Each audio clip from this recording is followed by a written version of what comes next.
Yes.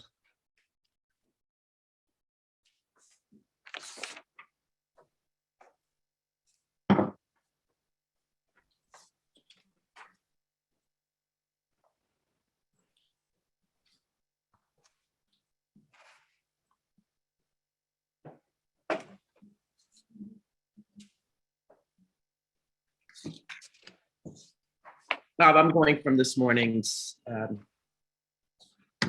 notes. It's just too hard to kind of keep up. Yeah.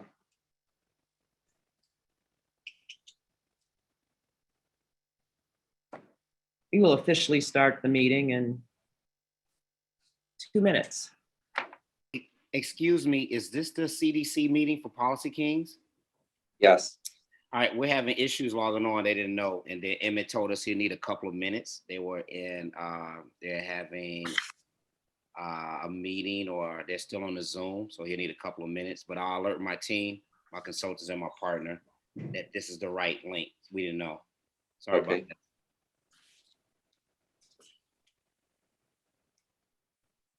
that. So let me check with, I can walk out and see if Terence is there.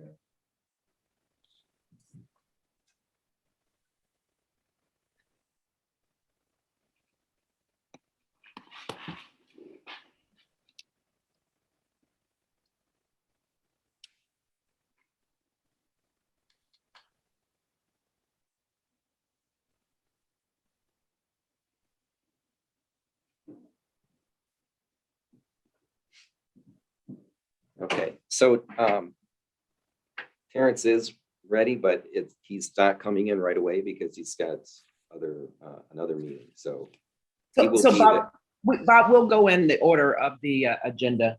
yes. So we do have some time.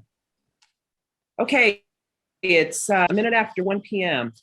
So I will officially call the meeting to order. Good afternoon and welcome to the June 14th regular meeting of the Community Development Commission of Chicago. I am Gwendolyn Hatton Butler, Chair of the CDC and the host of today's virtual meeting. Before I call the meeting officially, I would like to acknowledge one of our colleagues who has served amongst us for nearly 5 years and who resigned from the CDC following our May meeting. Mark Brooks considered his service to the city and specifically to the Community Development Commission to be a, and I quote, privilege and an honor, end quote.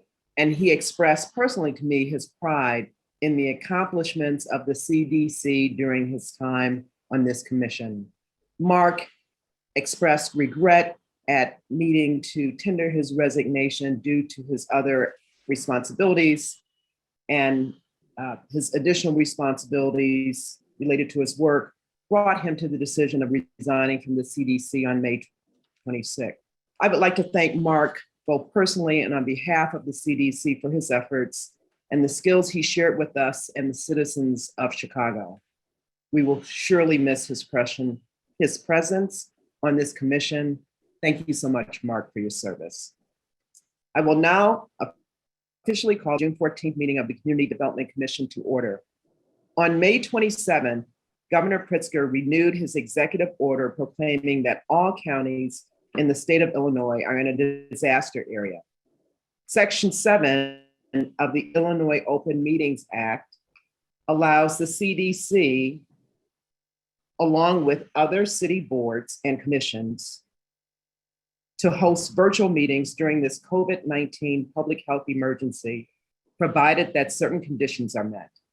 One of those conditions is that the chair of this commission determines that an in-person meeting on the scheduled meeting date would not be practical or prudent. To ensure that today's virtual meeting meets all requirements and conditions of the Open Meetings Act, I am hereby making the determination pursuant to Section 7E2 of the Act that due to the COVID-19 public health emergency, an in-person meeting would not have been practical or prudent today. Therefore, in accordance with the Commission's emergency rules, this meeting is being held virtually on Zoom and can be viewed live via the Commission's website. A court reporter is today to record the commissioners. You have all been designated as panelists, which allows you to be able to control your microphone. Please remember to place your microphone on mute unless you wish to speak. And if you would like to be recognized by the chair, please activate the raise your hand feature and I will call you in order. The agenda for today's meeting was posted on June 8th, both online at the CDC's website and physically in City Hall.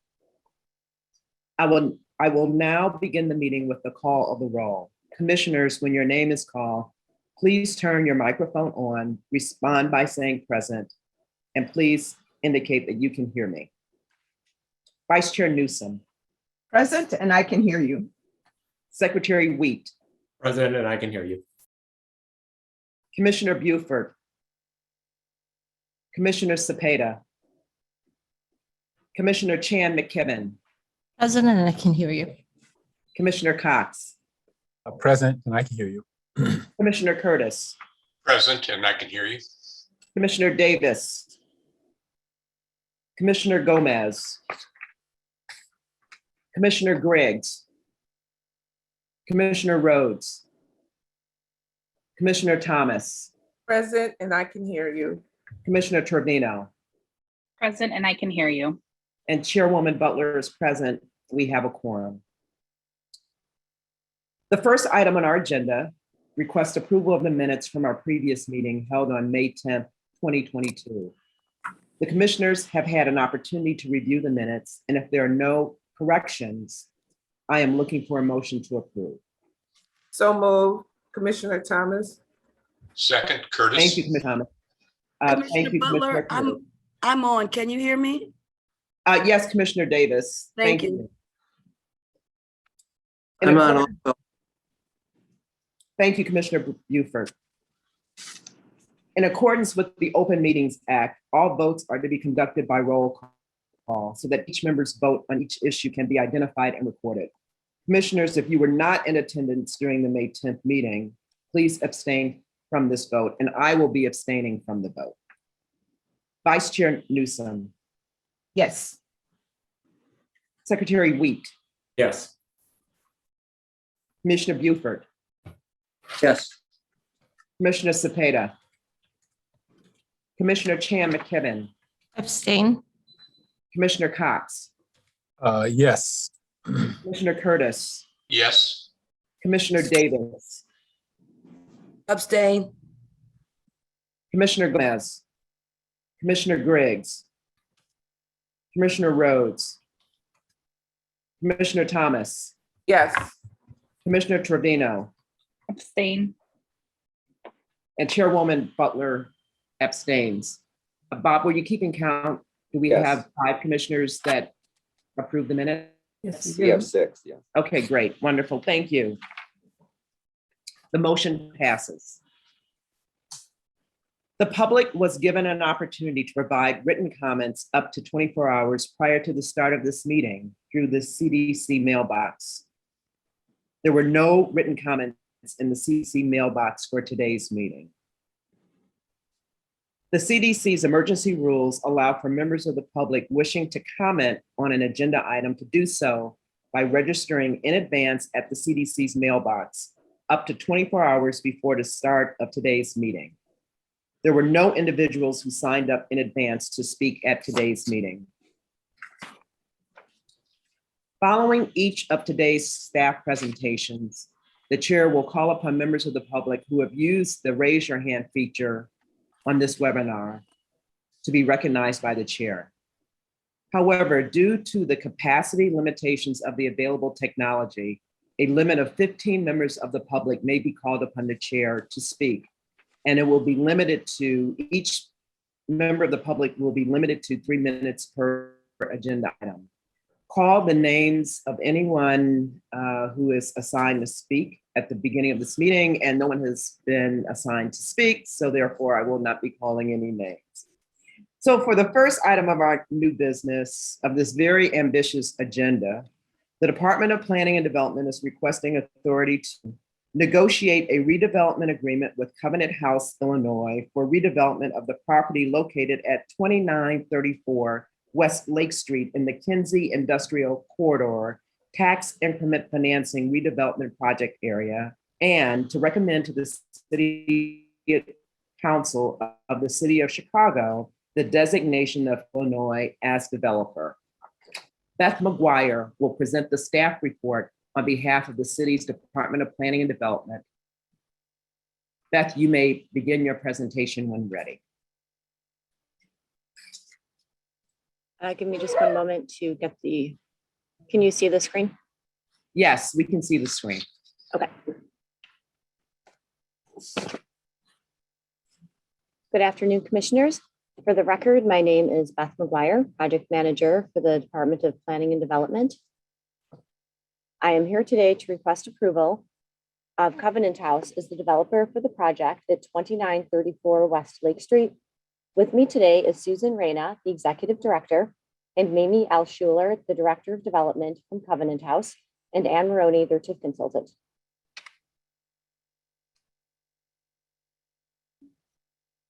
Sorry, it's not forwarding.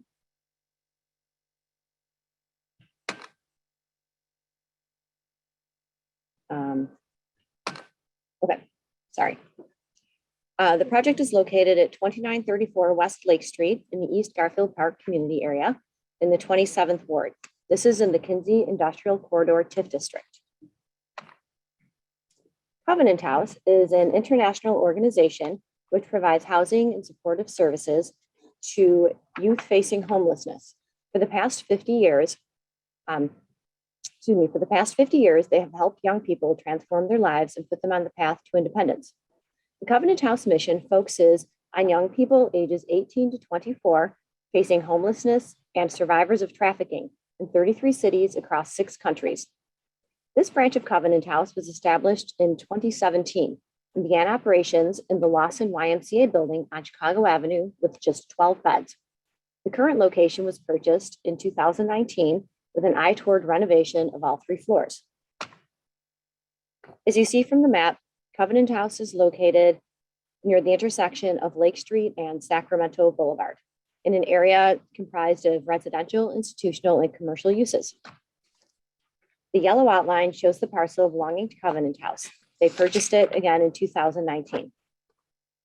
And this is a picture of what the building currently looks like. The work is to the side yard and to the interior. So the exterior front will look mostly the same. The project will consist of the adaptive reuse of an existing 3-story, 24,000 square foot building into an expanded youth development center and transitional shelter for youth ages 18 to 24. The project will result in the retention of 29 permanent positions and the creation of 23 full-time jobs. Phases 1 and 2 were completed earlier in 2022 with a variety of funding sources, including new market tax credits. Phase 3 is the subject of this action and of the TIF assistance.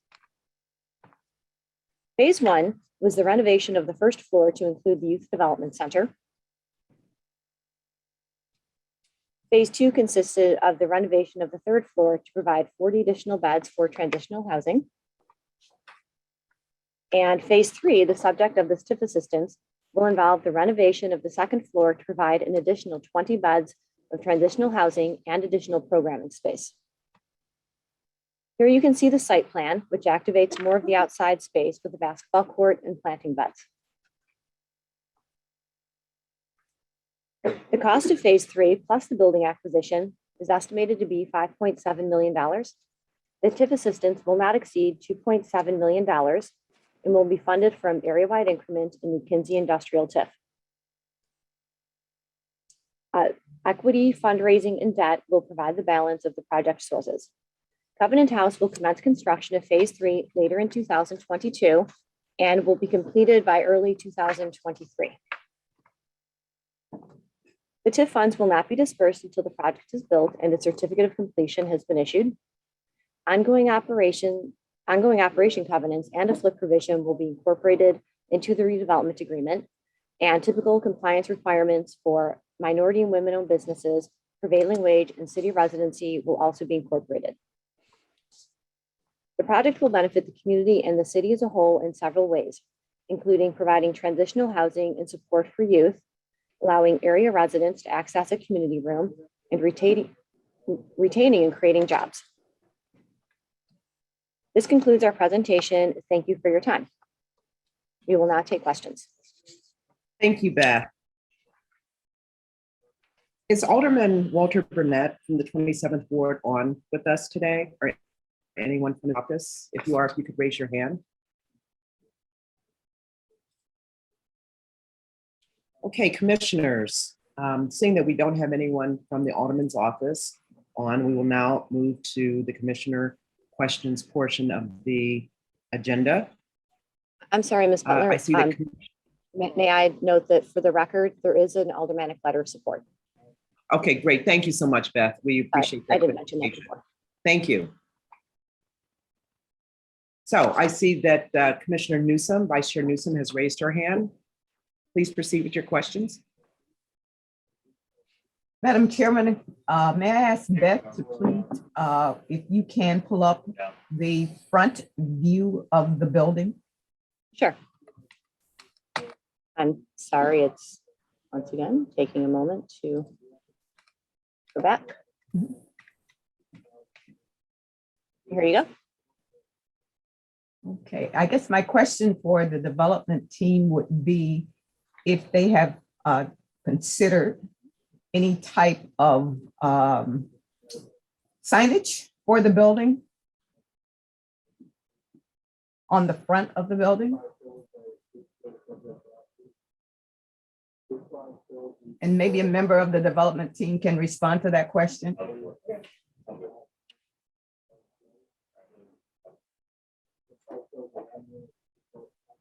That is there someone from Covenant House? There are Susan Reyna and Mimi Schiller are on. Bob, I don't know if you need to promote them as panelists. Can you hear me now? Yes, there's a fairly significant echo. And thank you for Okay, joining us just to today. be clear, yes, Could- this isn't- excuse me, if you could please announce yourself, introduce yourself to the commission for the. Okay, hold on, I'm not sure. Oh, this is awful. I do apologize. We're trying to, We can see you and we can hear you. can you hear me perhaps? Can you Yes, nod your head the yes echo or is no? on. Can Yes, you? we Okay, can I hear will you. talk. Yeah, the signage, there is signage. No, on the please, front. excuse me. We need for you to introduce yourself for purposes of the public record, please. My apologies. My name is Susan Reyna. I'm the Executive Director of Covenant House, Illinois. And I'm responding to the question regarding signage. There is signage that is in front of the building. And on the lighter tan wall that you see, there is a vertical large sign that says Covenant House, Illinois, that is lit up at night.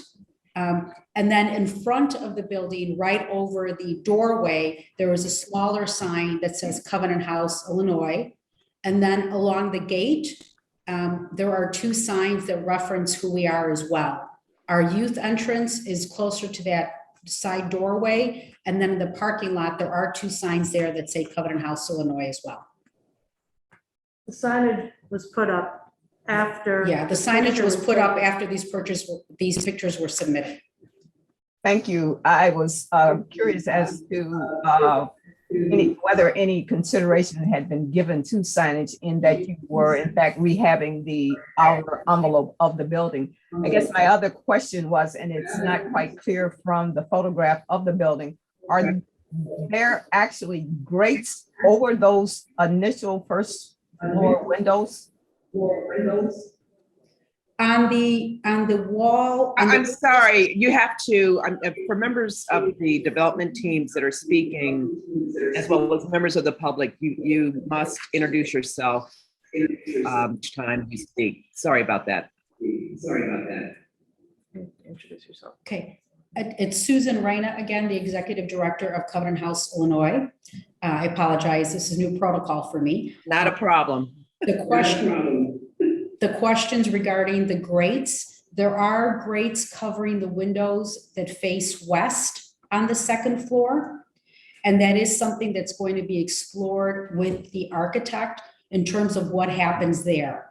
I believe it's a safety issue for the current tenants on the second floor. So that is something that we will be exploring to make sure that we're adhering to the bedrooms having proper lighting and those things that are essential.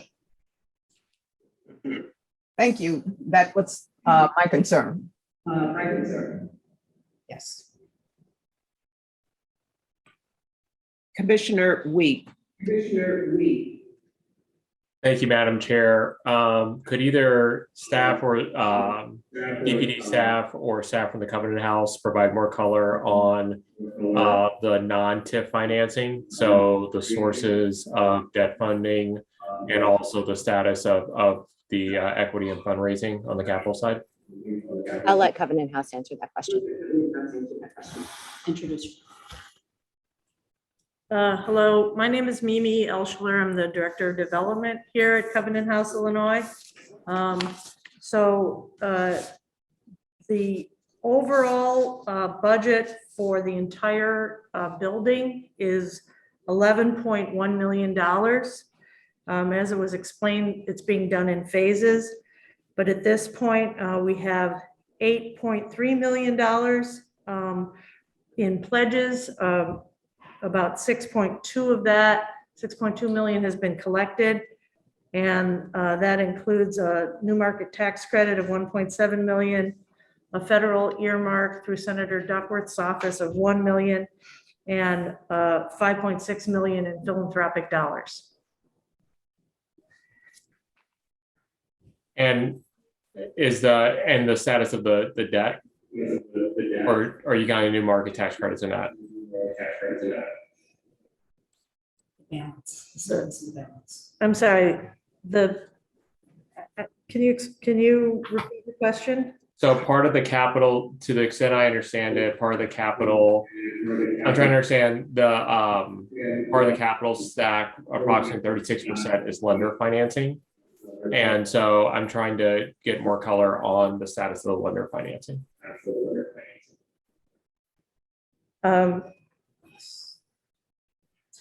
So we have $2 million. I'm sorry, we need for purposes of this virtual meeting to introduce yourself again. Sorry, Mimi Elschler from Covenant House, Illinois. We have $2 million more to be collected. That's outstanding right now that will help cover the remainder of the balance that we have to raise. Plus, of course, the $2.7 million we're hoping that you approve today will leave us at about 500,000 short of our overall budget that we still need to raise for building reserve.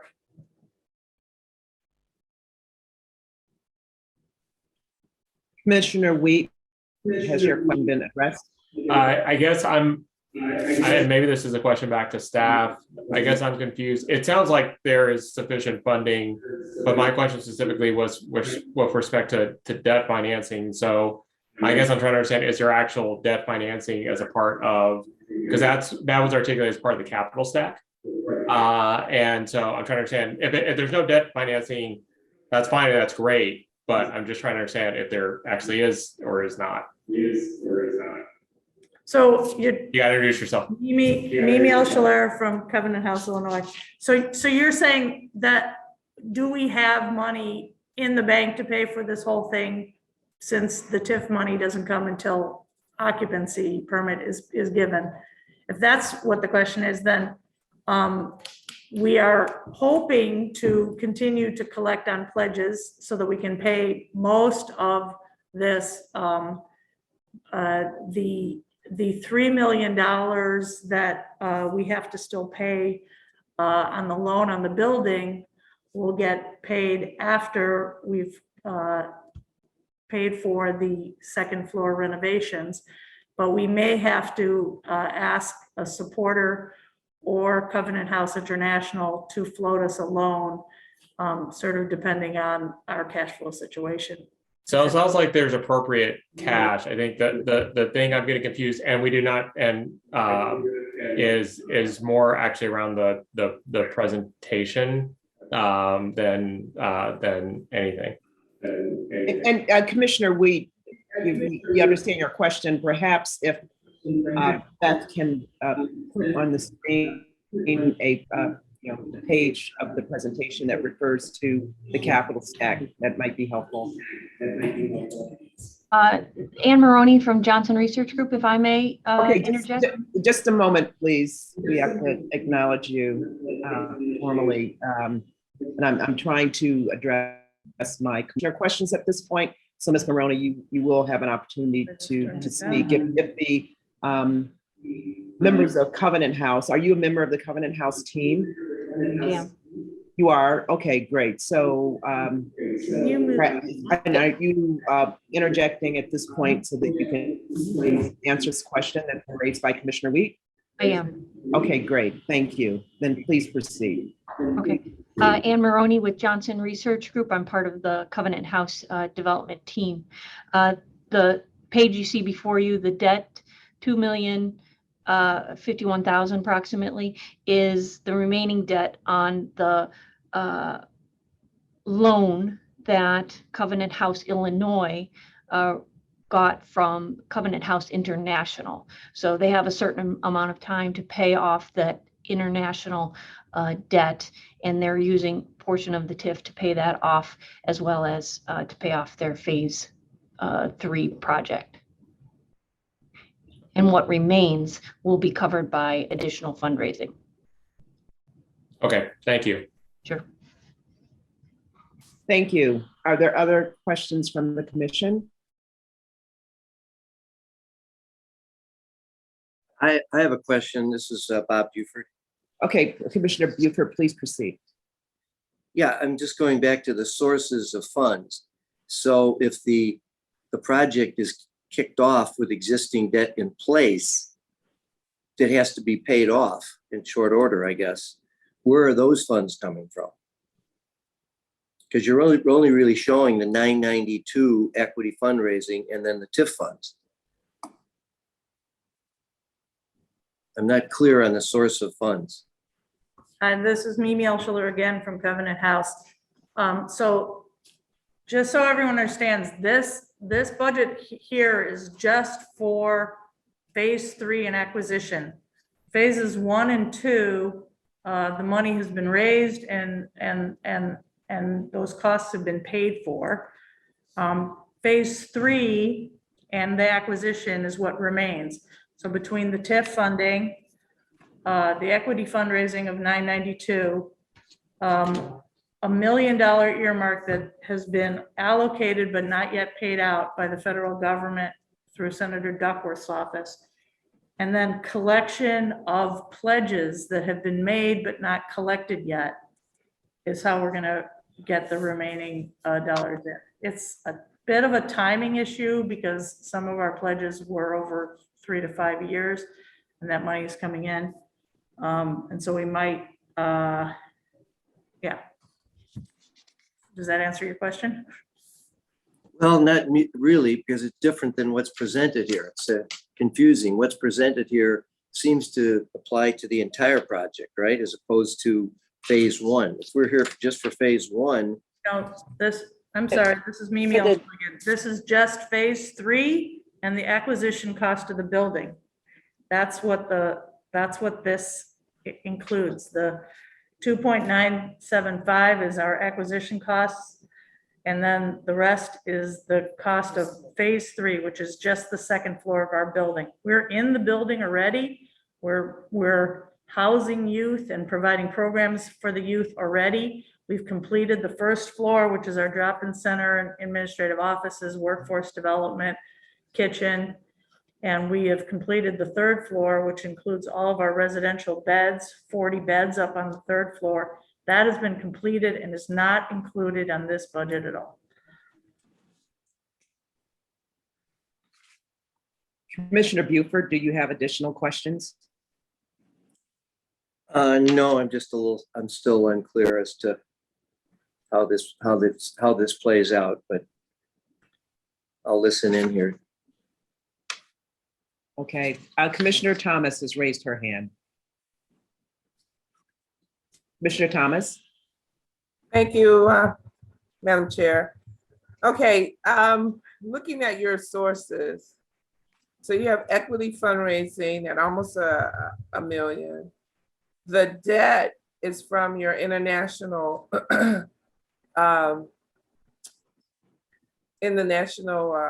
affiliate.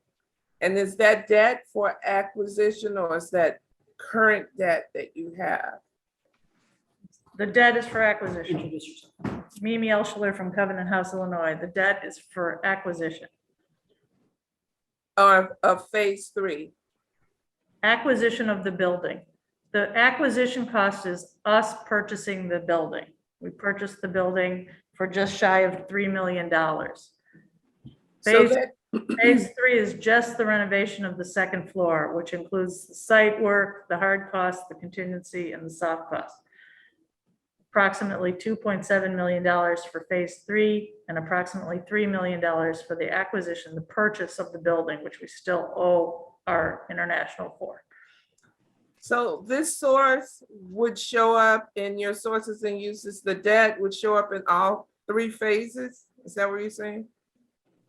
Yes, I mean, I would, the building cost us $3 million, so I guess approximately $1 million for each phase, phase 1, phase 2, phase 3, if you broke it down that way. And you're using, I think it was Ms. Mooney that said, I don't know if I'm saying your name right, that said that you're using the TIF funds to pay down on the debt of acquisition. Well, part of Mimi Elschler from Covenant House, right? Part of the TIF money we would like to use to pay a portion of the acquisition costs and the rest to pay for the remainder of phase 2 and phase 3 that we have not yet raised enough money to complete. This is Ann Maroney with Johnson Research Group. The way DPD is structured, the TIF award has been to consider 1/3 of the acquisition costs as part of this project. So a third of the debt will be part of the TIF amount or the TIF funding, and the remainder goes toward the project itself, the phase 3 of the project. So they're not crediting it's included in the total project cost. You see here 5.7, but it's not included in the TIF award. But Okay, if there are no additional comments to Commissioner Thomas's question, Commissioner Thomas, do you have additional questions or follow-up? I guess I'm in the same position as Commissioner Wheat and Commissioner Bruford. I'm not sure that the presentation is actually stating what Covenant House is telling us. For the record, Beth McGuire, Department of Planning and Development. I think the disconnect might be that the project has 3 phases, and some of the numbers that Ms. Alschuler from Covenant House mentioned, she was talking globally, all 3 phases. So that could be where some of the confusion lies. Because this phase, as we're saying, it's just for the second floor, and it's the $5.7 million.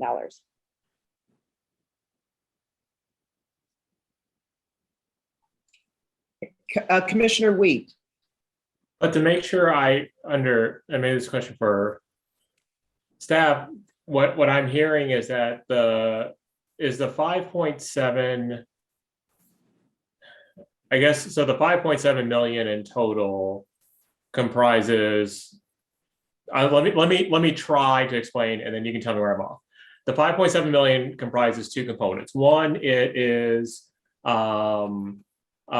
the renovation of the existing warehouse. The second component of the 5.7 is the acquisition of the building from the Covenant House affiliate to Covenant House, Illinois.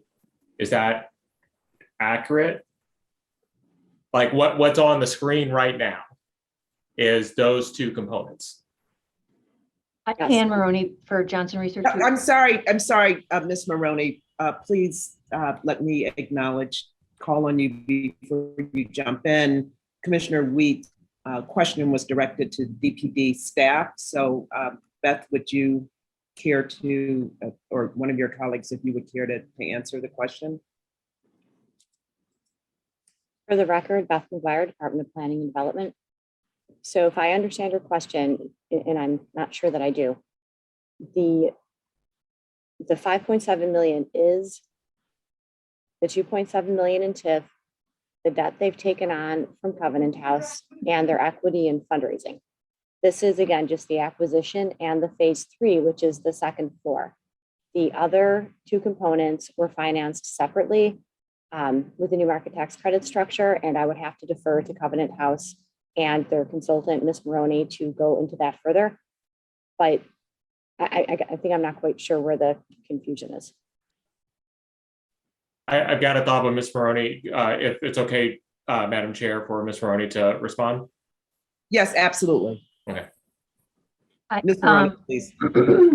So the acquisition covers the entire 3-phase project, right? It's the acquisition of the project. It was not the subject of prior funding through new market tax credit. So when we approached the city for this final phase of the project, we provided them all the information that came before, and we included the total acquisition costs as part of the project, and then isolated the phase 3 hard costs, soft costs, all of the work that was associated with just phase 3 of the project, and that became what we encapsulated as the project. So that's what you see here under the uses, and the sources is a little dated, but the goal is to use fundraising to pay as much of the costs, to pay as many of the expenses as possible and get reimbursed by TIF at the end. What remains on the debt will be further paid off by fundraising. Got it. So I think, so just to be clear, as I do the math, the TIF funds, if I was to subtract out the take from the 5.7 million total project costs and subtract out the 2.975 million of acquisition, that leaves 2,768,000, which the TIF funds would cover. I think the confusion, at least on my part, and maybe it's on the parts of my colleagues as well, is that we're talking about the two components together, both the acquisition of the building and the work and the work on, and essentially the rehab work and the renovation work, and that those two costs are part of the overall project, which we understand. And to be clear, I don't think we're hearing from any colleagues this is an amazing project, which is critical to Chicago. So the concern isn't the substance of it. I think the concern is being clear with respect to essentially what does the TIF pay for versus what is being paid for by additional costs. And what I'm hearing is that you could even take the entire acquisition of the property out of this equation and then just say, well, then the TIF is just essentially funding the renovation, which is great, and we should do that. So I just that is my interpretation. I'm going to go with that until someone tells me that that I'm off. But I think that is where some of the confusion is coming with, is both the acknowledgement of what TIF is going for, and then a full understanding of the project writ large. Thank you, Commissioner Weed. Are there other questions from the commission? Yeah, I'd like to just keep going with that line. Okay, Commissioner Buford. Yeah, Ms. Please Bob. proceed. Yeah. Yes. I Please think proceed. since this is basically phase 3 is the subject of this action, we should have a source and use which just addresses phase 3 and not have to each of the commissioners interject or assume what the source and use is. Apparently, what was just said, the source is strictly the TIF fund. So 100% of the funds for this action will come from the TIF and be used for hard costs and soft costs. Mm-hmm. So the question is, how do we follow the trail of funds into the project, and then as the project is completed, account for those funds and put a ribbon around it when it's finished. Would a member of the department, DPD, address Commissioner Buford's question?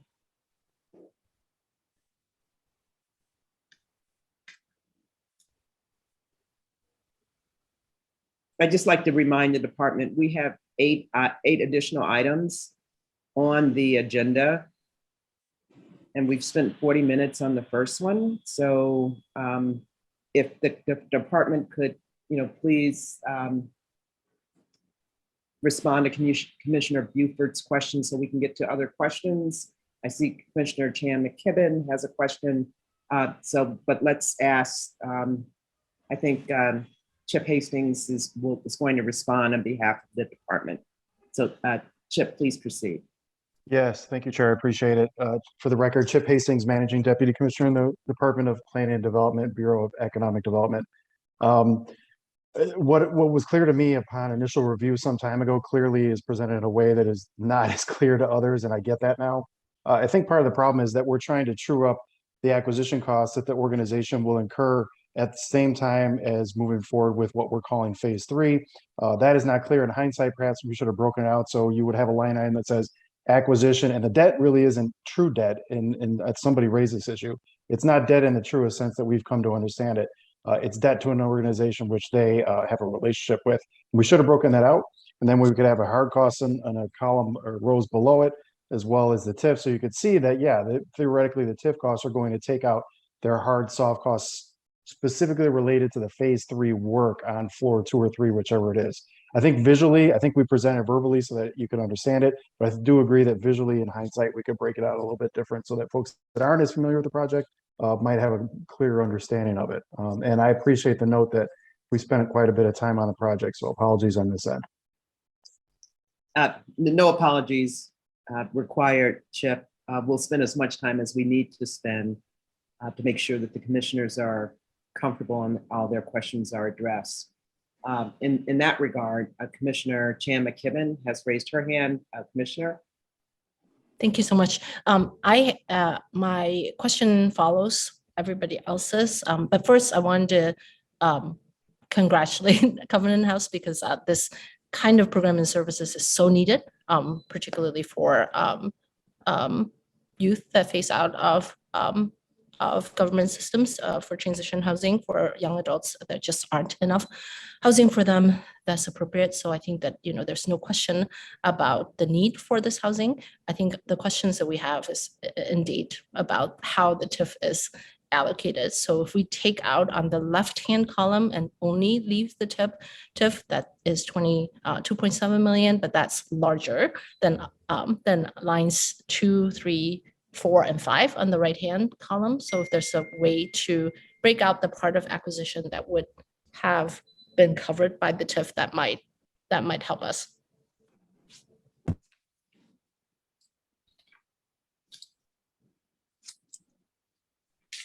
Are you all following? Yeah, so 2.7 is larger than 5.7 minus 2.975. And so I think that's where our confusion is. For the record, Beth McGuire, Department of Planning and Development. The 5.7 minus the 297.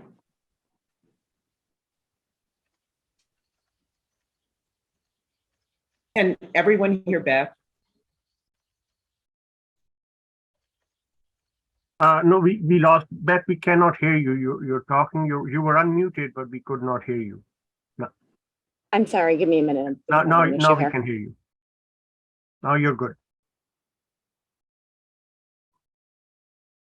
Beth, we did not hear your response. I'm sorry. So Commissioner McKibben, what you're asking is, are we funding more than the construction work? Correct. That is the question that everybody has. So we are funding more than the construction work. So if this, that can be pretty clear about what else is being funded by the TIF, that would clear up this last 20 minutes of discussion.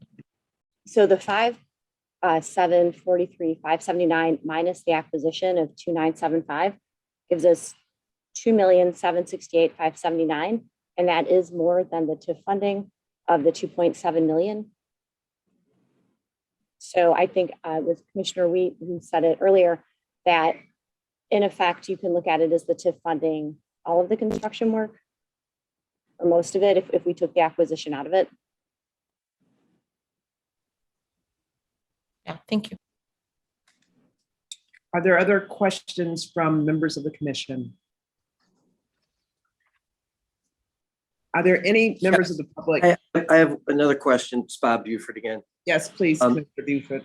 So if the TIF funds the phase 3, and there's phase 1 and 2 acquisition, and you put it all together, what if the other funds don't materialize? We're talking about pledges, I guess I heard, equity fundraising, a federal grant, whatever. I couldn't quite understand the whole thing. What happens if it gets stalled midway because the balance of the funds can't be raised, and we've got a half-finished project?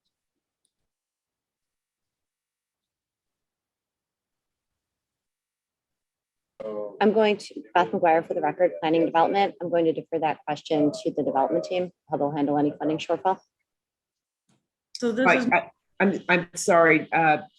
Could I have two participants from Covenant House who I believe have raised their hand. Oh, I'm sorry. We have Chip Hastings from the department. So I will turn it over to Chip and then Ms. Maroney.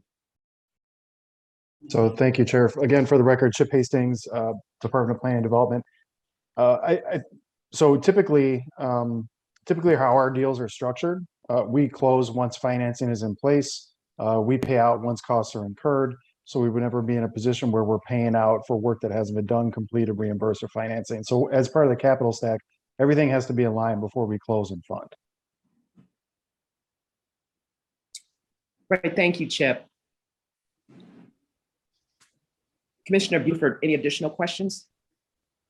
I guess so. This is saying we're kind of pre-approving the TIF funds, which won't be actually put to work until the rest of the project is funded and basically put into escrow in some way. Is that right? Is there a member of the department that would like to address that? So this is Terence Johnson with the Department of Planning and Development. Yes, that's correct, and that's with all of the deals that the commission sees. So, we come through, get the approval for the TIF so that we can negotiate the RDA. But prior to closing, one of the stipulations within the RDA is that a condition of closing is that the project is in balance, meaning all of the funding to complete the project is there in order to close.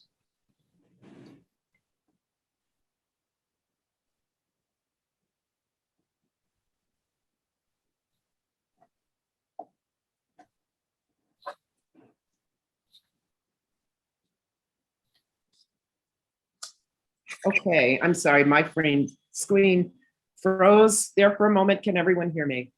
Yes. Okay, Yes. great. Are there other questions from the commission? Are there any members of the public that would like to speak regarding this matter? Oh, Commissioner Curtis, I'm sorry, please proceed. Thank you, Madam Chair. I just wanted to say that I appreciated the discussion on the sources and uses, and for those members that have pursued this so diligently, I thought it was a good discussion and I've appreciated it. Great, thank you, Commissioner Curtis, for those comments. Are there members of the public on that would like to make a comment or have questions? Okay, given that there are no members of the public that have raised their hand, any further questions from the commission? If there are no further questions or comments from the commissioners, I will now call the item for a vote. Commissioners, the resolution before us recommends to the Chicago City Council the approval of DPD's request to negotiate a redevelopment agreement with Covenant House, Illinois for redevelopment of the property located at 2934 West Lake Street in the Kinsey Industrial Corridor Tax Increment Financing Redevelopment Project area, and to recommend to the City Council of the City of Chicago the designation of Covenant House, Illinois as developer. Do I have a motion? So moved, Commissioner Wheat. Thank you, Commissioner Wheat. Do I have a second? Second. Yeah, That was from Commissioner Chan McKibben? yes. Great, thank you. In accordance with the Open Meetings Act, all votes are to be conducted by roll call so that each member's vote on each issue can be identified and recorded. Please signify your vote on approval of the motion by saying yes, no, or abstain. Vice Chair Newsom, Yes. Secretary Wheat, Yes. Commissioner Buford, Yes. Commissioner Cepeda, Commissioner Chan McKibben, Yes. Commissioner Cox, Yes. Commissioner Curtis, Yes. Commissioner Davis, Yes. Commissioner Gomez, Commissioner Griggs, Commissioner Rhodes, Commissioner Thomas, Yes. Commissioner Trevino, Yes. and Chairwoman Butler votes yes. The motion passes. Thank you so much. For our second item of new business, the Department of Planning and Development is requesting authority to advertise its intention to enter into a negotiated sale with 5050 Prairie LLC for the disposition of the property located at 5036 through 5044 South Prairie Avenue in the 47th and King Drive TIF, and to request alternative proposals and to approve the sale of the property to 5050 Prairie LLC if no responsive alternative proposals are received. Justin Peterson will present the staff report on behalf of the city's Department of Planning and Development. Justin, you may begin your presentation when ready. Madam Chairman. Good afternoon, Commissioners. My name is Justin Peterson. I'm a city planner in the Southeast Planning Region for the Department of Planning and Development. I'm here today on behalf of DPD to request the following from the Community Development Commission. First, to authorize DPD to negotiate a redevelopment agreement with 5050 Prairie LLC and to recommend to City Council the designation of said company as the developer of 3 pins located at 5036 through 5044 South Prairie Avenue in the 47th and King Drive redevelopment area. Second, to authorize DPD to advertise our intention to negotiate a sale with 5050 Prairie LLC for the disposition of these properties. And third, to authorize DPD to request alternative proposals and to approve of the sale of these properties if no alternatives are received. The applicant is 5050 Prairie LLC. It's an Illinois limited liability company formed by Kerry L. Young. Mr. Young is present with us today and has more than 30 years of experience developing, managing, and leasing projects on the South Side. He takes pride in his longstanding relationship with the community and his company's responsiveness to the neighborhood needs and opportunities. This firm is a proud recipient of the 2007 Chicago Association of Realtors Good Neighbor Award. Mr. Young, his recent projects include 3641 South State Street, pictured here, and 4030 South Lake Park Avenue and 6340 South Minerva Avenue. 5050 LLC has retained Mr. Ron Billy and his firm 1919 Architects as the architect for this project. Carlson Brothers Incorporated will be the general contractor.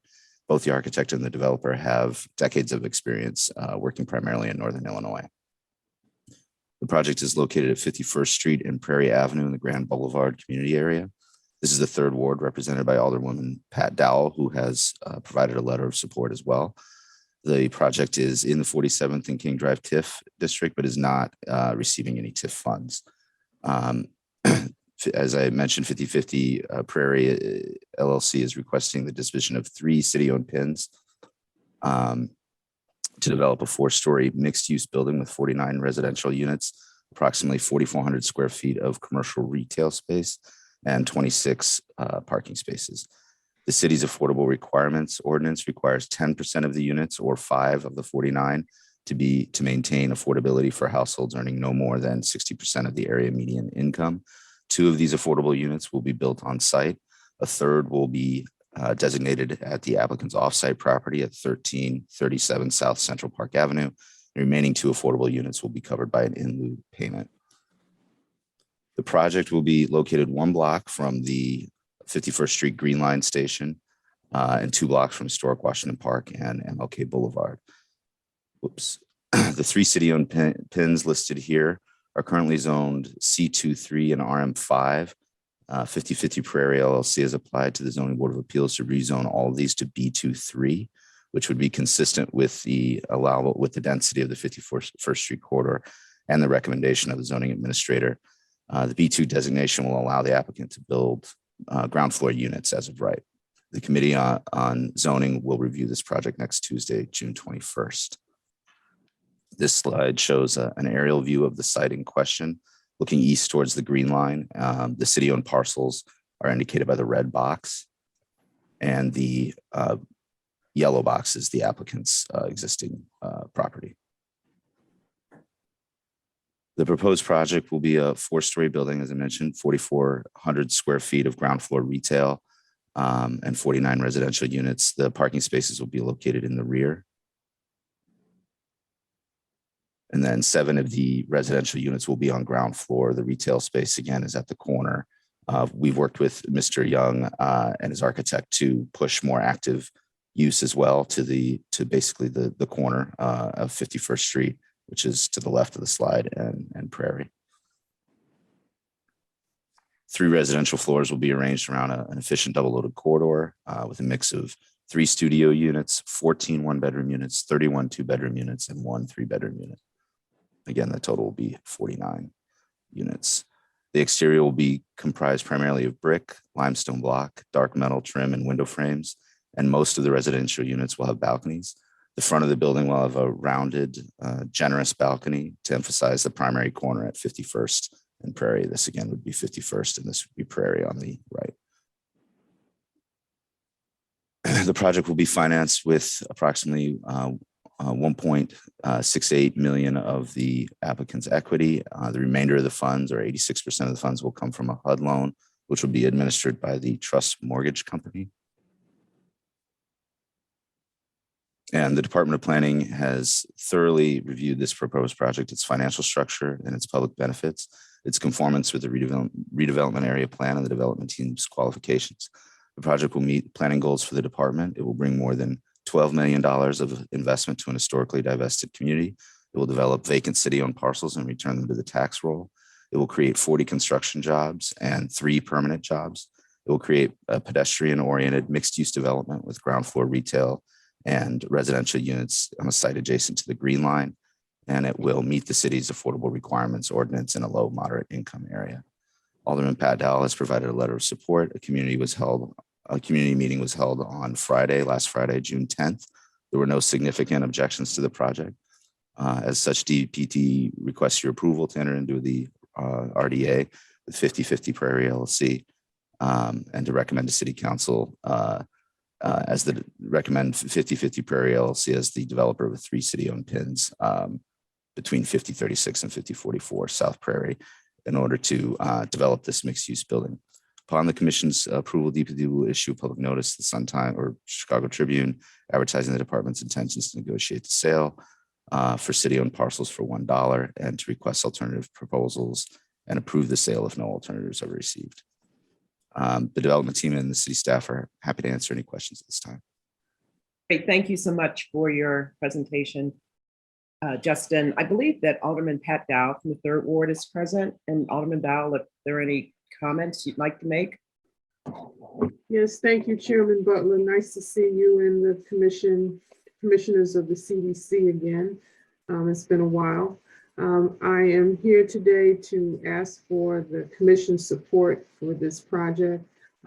This location is nestled at the edge of the Bronzeville community and the beginning of the Washington Park community, and has set fallow. The land has been fallow. The existing building has been unoccupied for at least a decade. And I'm very happy to see that 50/50 Prairie LLC is willing to make an investment of this magnitude at this location.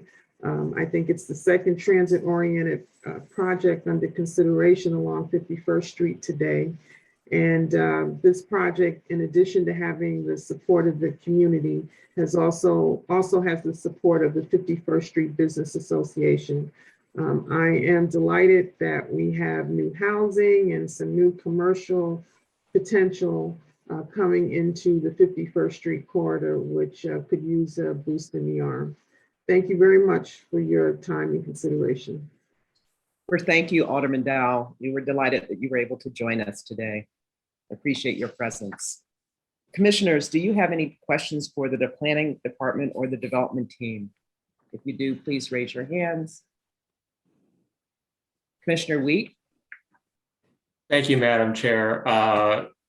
First, as kind of a greenie, I do appreciate the project's proximity to mass transit and the reduced parking that's associated with that, and the improved density in around the area. I'm curious, and maybe I default to staff, and if staff wants the developer to answer this question, that's fine.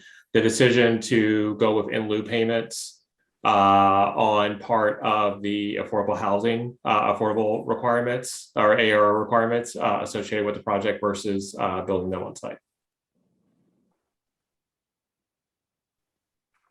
This is Justin Peterson again with DPD. Yes, we had multiple discussions about this regarding the ARO. Given that it's not receiving any TIF funds, it's not beholden to the 20% requirement typically for ARO. Also, this is a low moderate income area, so it was felt that this was an appropriate compromise. And Madam Chair, if I can follow up, just refresh me in terms of the ARO. So the ARO for in this specific type of project would, so we are de facto writing down the appraised value from $300,000 to $1 million, but under ARO statute, that does not qualify it for enhanced affordability requirements. It's only if there's a direct payment going in. Correct. The TIF subsidy would be the trigger for a higher requirement. Got it. Thank you. Any additional questions, Commissioner Wheat? No, Madam Chair, thank you. Vice Chair Newsom. Madam Chair, I'd like to confirm with the developer that 4030 South Lake Park Avenue, which has been referenced in the write-up, is actually the Judge Green Apartments. Is that correct?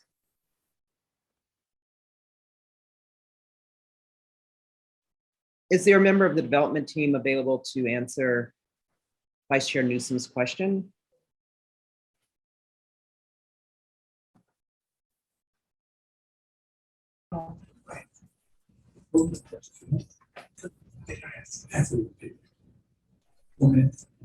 I see it. Carrie Young has raised. Yes, can you repeat the question? My name is Carrie Young of KLY Development. I'm the developer. Can you please repeat that question? I'm asking to confirm that one of your prior projects located at 4030 South Lake Park Avenue is the Judge Green Apartments. Yes. Thank you. Thank you, Mr. Young. Commissioner, Vice Chair Newsom, any additional questions?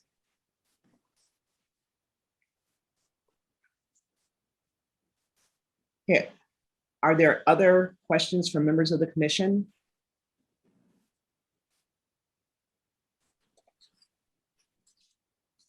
I don't see any additional questions from members of the commission. I will ask if there are any members of the public that would like to make comments. If you would like to make a comment, please raise your hand.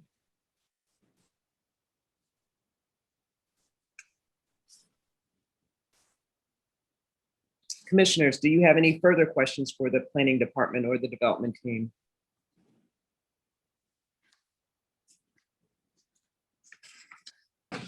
If there are no further questions or comments from the commissioners, I will now call the item to a vote. The resolution before us requests authority to advertise the Department of Planning and Development's intention to enter into a negotiated sale with 50/50 Prairie LLC for the disposition of the property located at 5036 through 5044 South Prairie Avenue in the 47th and King Drive TIF, and to request alternative proposals and to approve the sale of the property to 50/50 Prairie LLC if no responsive alternative proposals are received. Do I have a motion? So move, Commissioner Latasha Thomas. Thank you, Commissioner Thomas. Do I have a second? Second, Commissioner Curtis. Thank you, Commissioner Curtis. In accordance with the Open Meetings Act, all votes are to be conducted by roll call so that each member's vote on each issue can be identified and recorded.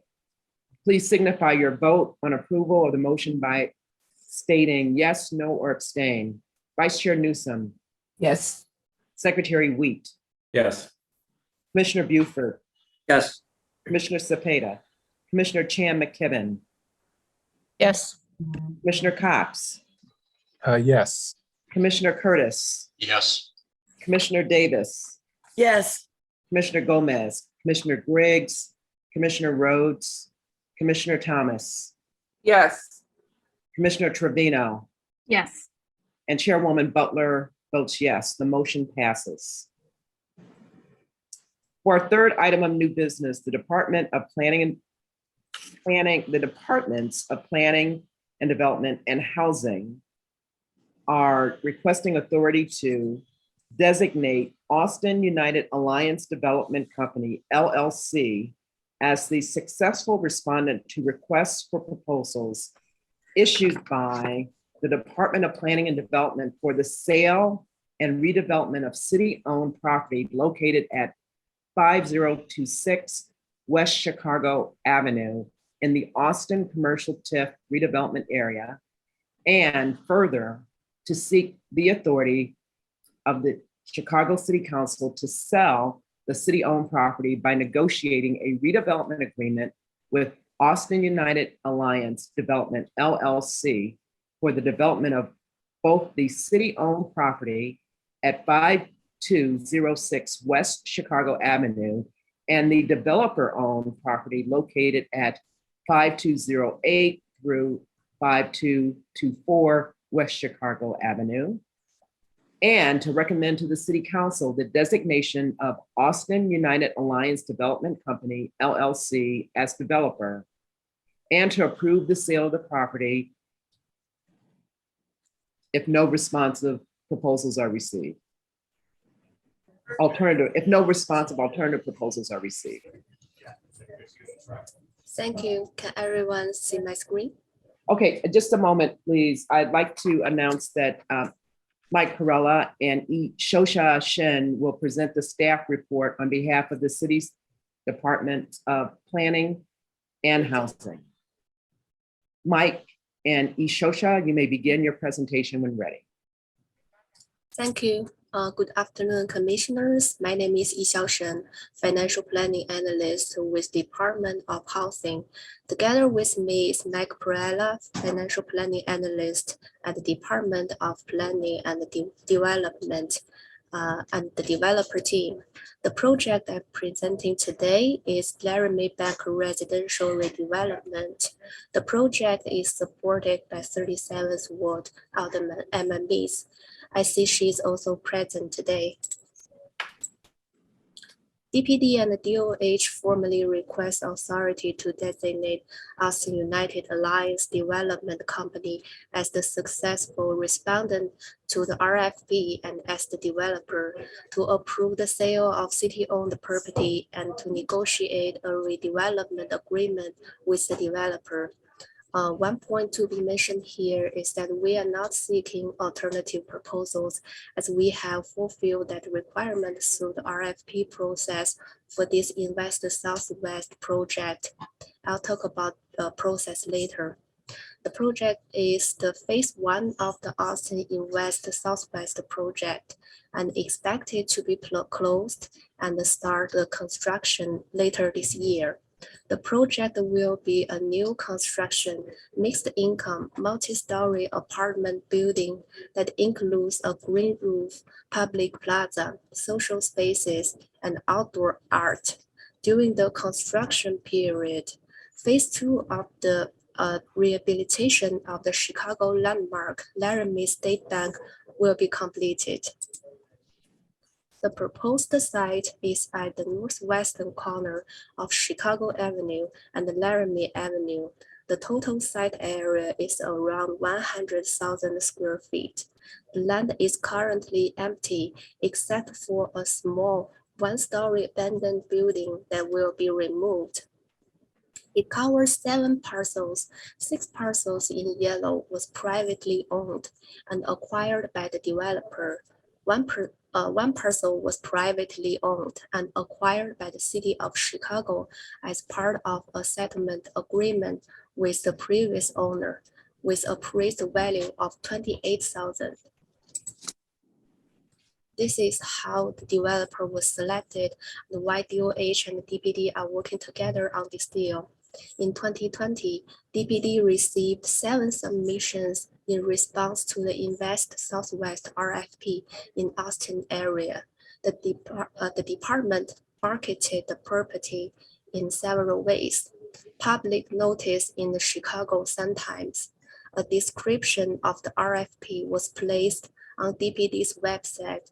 DPD announced the RFP at several forums and meetings, and also contacted several parties that are interested in the property, and a pre-bid conference held on September 2020 to provide further information to all interested parties.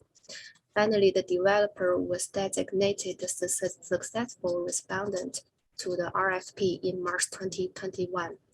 Then the developer submitted the proposal of the residential building in response to the funding round hosted by DOH in 2021, and the project was selected and award announced later in 2021.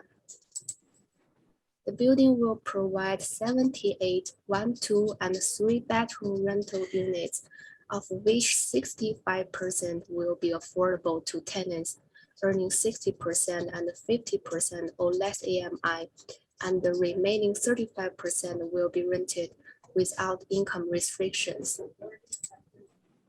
The general partner is a joint venture between Heartland Housing and Oak Park Regional Housing Center, both BIPOC-led nonprofit firms. The proposed total development cost is about $45 million. The application of the project requests grants from the city for the city-owned land and up to $12.9 million from TIF in Austin commercial area, which is about 28% of the total cost. DOH sought the fund, as well as a twin deal from low-income housing tax credit. Other funding sources including private mortgage, ComEd grant, and GP equity. The acquisition of 6 parcels is about $215,000 as a total, $1 for the city-owned parcel. The hard cost, including construction and the construction contingency, is about $37 million, and the total soft cost will be $7.3 million. That includes my presentation. Thank you for your time. Any questions? Thank you, Ishosha. And I will ask the commissioners to please note that the agenda is incorrect. We will not be seeking alternative proposals as stated in the agenda. As the member of the department just indicated, this proposal in front of us today was the result of an RFP process that has been concluded. And so once we review and if this project is approved, it will go on to the city council for final approval. We will not be seeking proposals. And I just want to make sure that correction is noted for purposes of the agenda that was published. Thank you. Thank you. Thank you. I'd like to recognize Alderwoman Emma Mitz from the 37th Ward and ask Alderwoman Mitz if you'd like to make any comments. Yes, I would. I want to thank you so much and thank the mayor, the Department of Planning for all the work, and particularly to the Oak Park Regional Housing and to the community as well. It was a great process for us to get to where we're at today. And we're looking forward to really taking out a beautiful landmark building and bringing it back on the tax roll. And there is no other project that would bring that beautiness in except for the project we're proposing to you today, that we've waited for some time to get to, and anxious to get started. So hopefully, with the support of this body today, that we're asking for your support. And I want to thank all of you for the time that you've given consideration to this today. And we're looking forward to moving forward on it after we have your blessings, and make sure, just know you will be proud once you see the end results. Thank you, Alderwoman Mitz, and we're so thankful that you could join us today. We appreciate Thank you. your presence. Commissioners, do you have any questions for the planning department or the development team? If you do, please raise your hand, use the raise your hand function.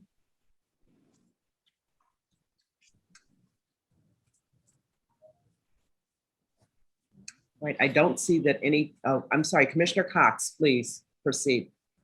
Thank you. So I noticed that there were no questions, which suggests the work has been extremely well done. It certainly feels like it's been a very, very long journey to bring this flagship project to the commission. I think it's worth noting that the property was in the hands of a legacy owner who truly struggled to maintain this historic building. But fortunately, she allowed the city to market it in the Invest Southwest portfolio with the condition that she would sell it.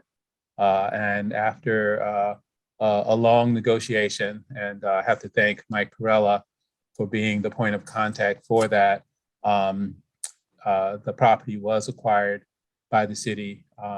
This body gave us the acquisition authority to do so. And in many ways, it establishes a wonderful precedent where we see buildings like this, where the city doesn't own them, but through proactive planning and with the support of the aldermen, we are able to bring this building back that has been vacant for decades. Not only the preservation, which is a separate item, that's not the item that has the housing in it, that we're able to leverage this as a place for families with children to be able to live on a high frequency corridor, Chicago Avenue, and to create a really generous public space. So I think there are about 10 of these Invest Southwest commissions. This is clearly one of the most iconic and really important. We're really thankful to get to this point. And it's, as you can see from their capital stack, it took a lot of commitment on part of DOH, DPD, and others to bring this to fruition. So I hope it will have your support. And I think we'll all be incredibly proud of this, as the Alderwoman has said. Just wanted to offer that. I certainly have no questions. I haven't lived with this long enough, but I definitely feel that it's important to understand what a milestone it is to receive the support of this body. Thank you so much, Commissioner Cox. We appreciate your comments. If there are no questions from the commissioners, I will now ask if there are any members of the public who would like to make a comment, limited to 3 minutes. If you would like to make a comment, please use the raise your hand function and I will call you in order. Given that no members of the public have signed up to speak either in advance or used the raise your hand function, I will ask the commissioners if there are any questions before we move the item and call for a vote.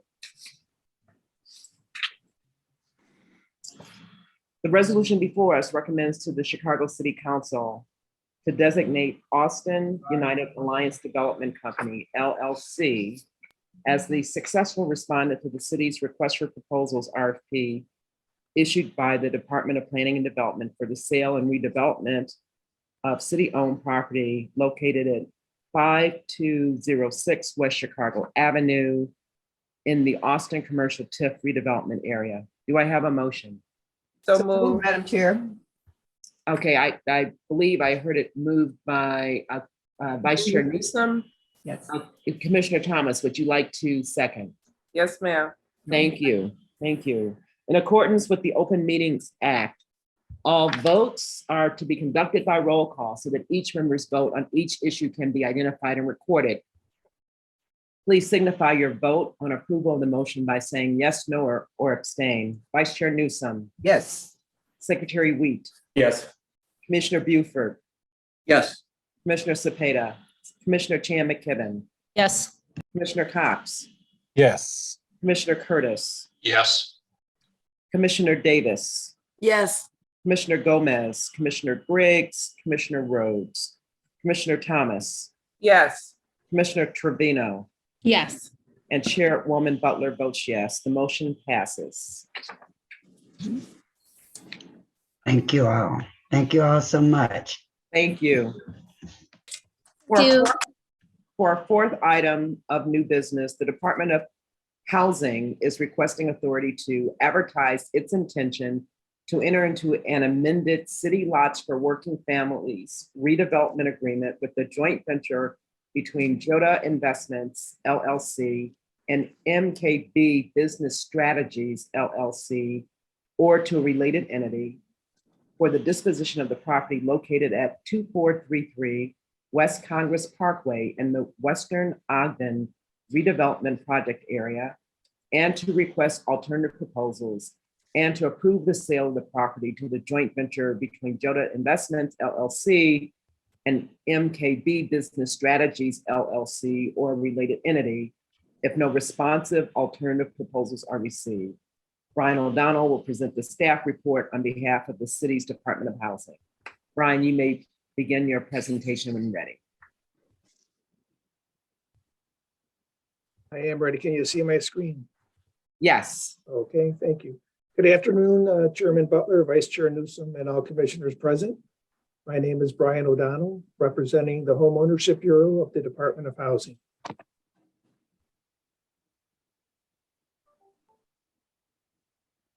At last June's meeting, you approved the sale of 7 lots for $1 each to a joint venture between Joda Investments LLC and MKB Business Strategies LLC. The sale was under the City Lots for Working Families program, which offers the sale of lots for $1 to developers to build new quality homes for working families. 75% of the homes must be priced to be affordable for buyers at 120% of area median income, while 25% of the homes can be sold with no sale price or buyer income limits. The ordinance approving the land sale and the City Lots for Working Families RDA was approved by City Council in September of 2021. In October 2021, Preservation Chicago approached DPD about one of the lots previously approved here and by City Council. They were interested in using the lot at 2339 West Monroe as a site for a memorial to Fred Hampton, who was assassinated in a first floor apartment at 2337 West Monroe in 1969. The developer agreed to cede any claim to the land, and DOH agreed to replace the ceded lot. The lot at 2433 West Congress Parkway is the replacement lot, and it is in the Western Ogden TIF. Here we see the replacement lot in greater context of near West Side amenities, clearly close to Rush University Hospital and UIC Hospital. It's close to United Center. It's close to many good things. The slide shows the lots for the entire development. with the pin for 2339 West Monroe highlighted in yellow, and the replacement lot south of the Eisenhower, just west of Western Avenue, denoted as a circled star. This concludes the presentation. I am happy to answer any questions on the proposed sale of the replacement lot. Thank you, Brian. Is Alderman Jason Irvin or anyone from his office on this webinar? Commissioners, do you have any questions for the Housing Department or the Development Team?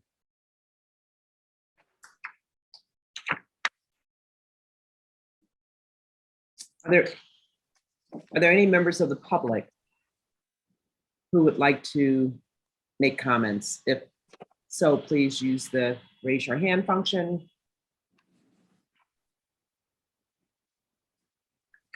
There are no questions from the commissioners, no questions or comments from members of the public.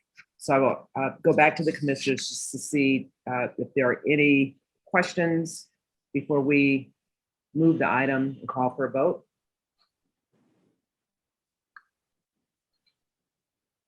If there are no further questions or comments from the commissioners, I will now call the item to a vote.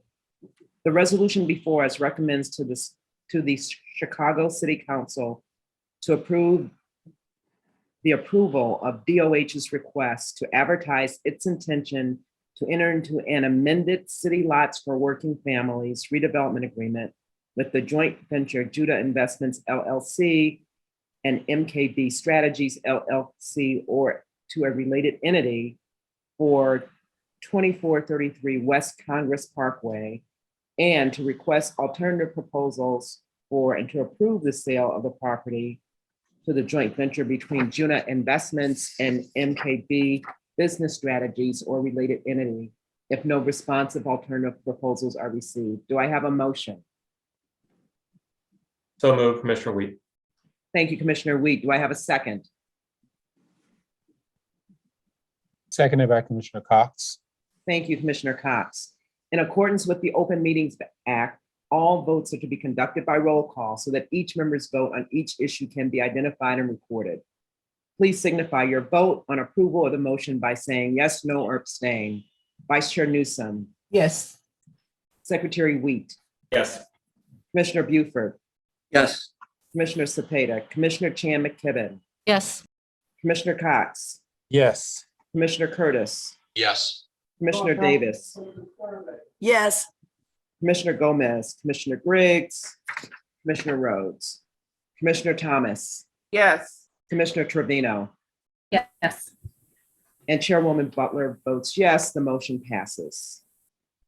For our fifth item of new business, the Department of Housing is requesting authority to negotiate a redevelopment agreement with the Renaissance Partners LP or related entity for redevelopment of the property located at 3753 South Wabash Avenue in the Bronzeville TIF redevelopment tax increment financing redevelopment project area, and to recommend to the City Council of the City of Chicago the designation of Renaissance Partners LP as developer. Wayne will present the staff report on behalf of the city's Department of Housing. You may begin your presentation when ready.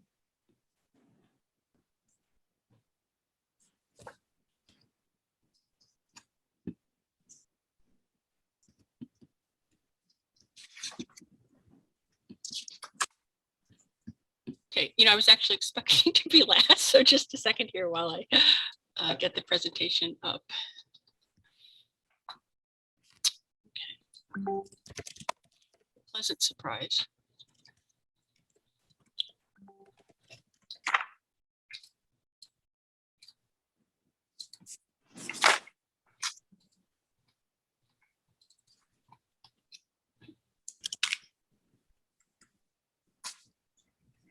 Oh, wait a minute. Sorry, try that one more time. Okay, you can see a bunch of things right now on the screen. Yes. Okay, maybe just this one. All right, so I am here to present the Renaissance Collective's Renaissance Apartments project, which is at 3753 South Wabash Avenue in the 3rd Ward, and it's in the Bronzeville TIF. Just a little background about this building.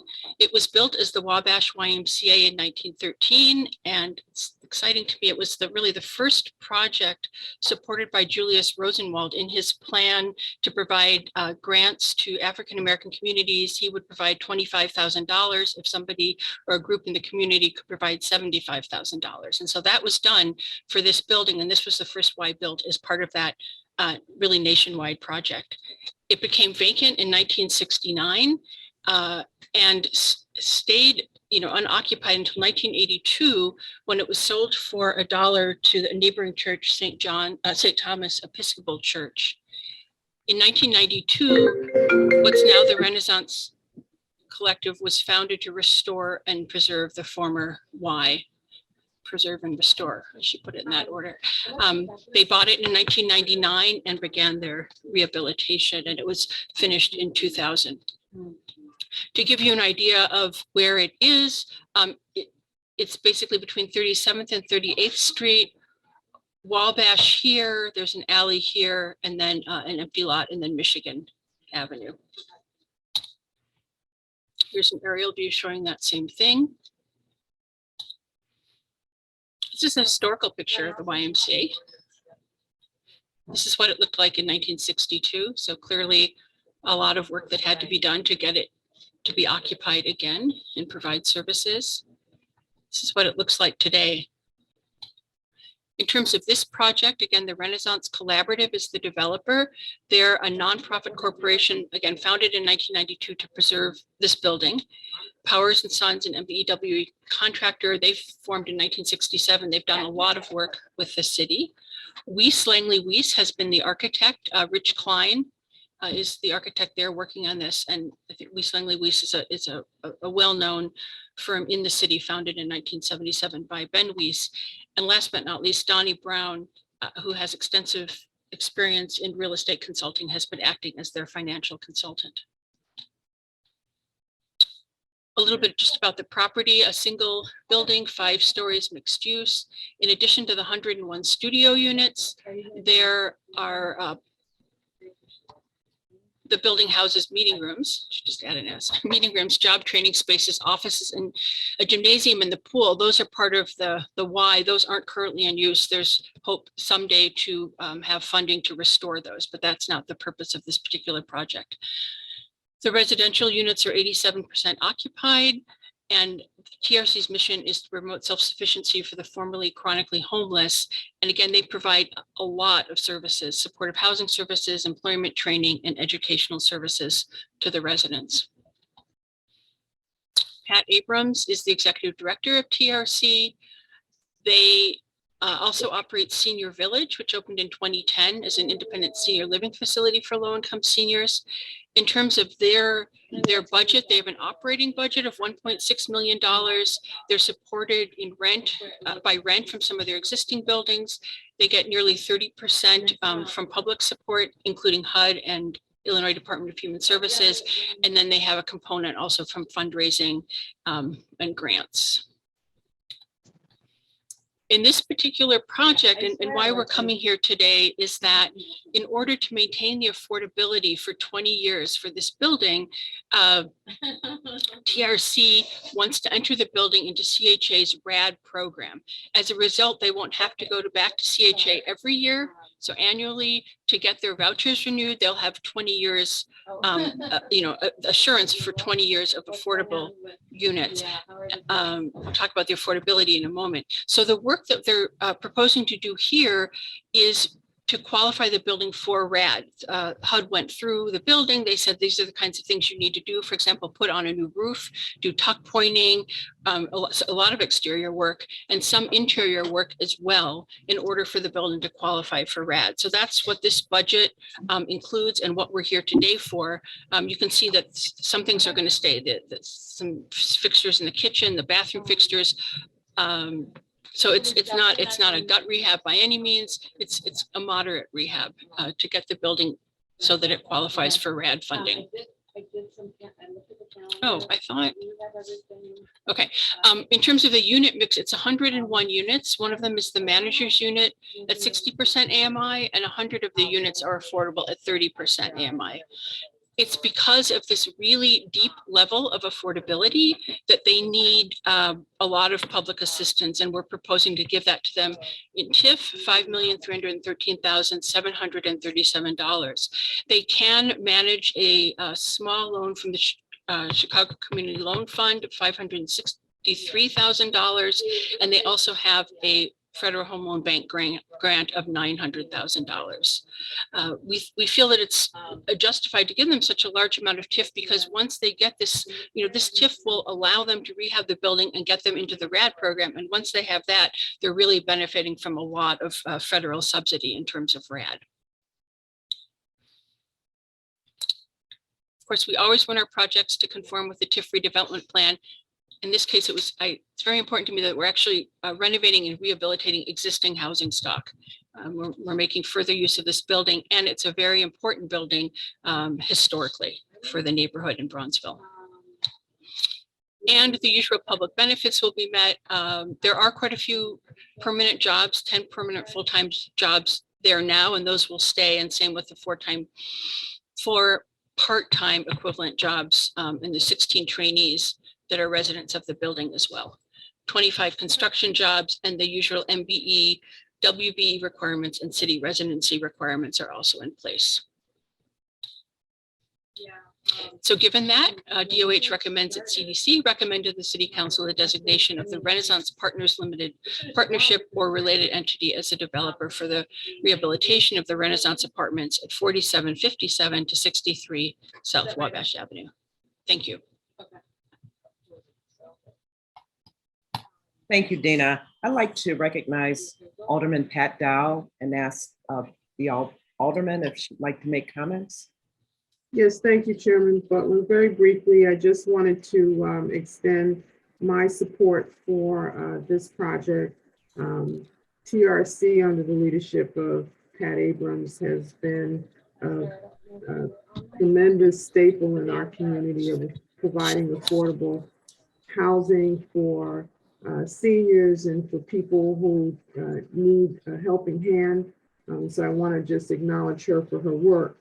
But this particular development not only maintains the historic YMCA, which was always a, what should I say, a landing place for people who migrated from the South to Chicago.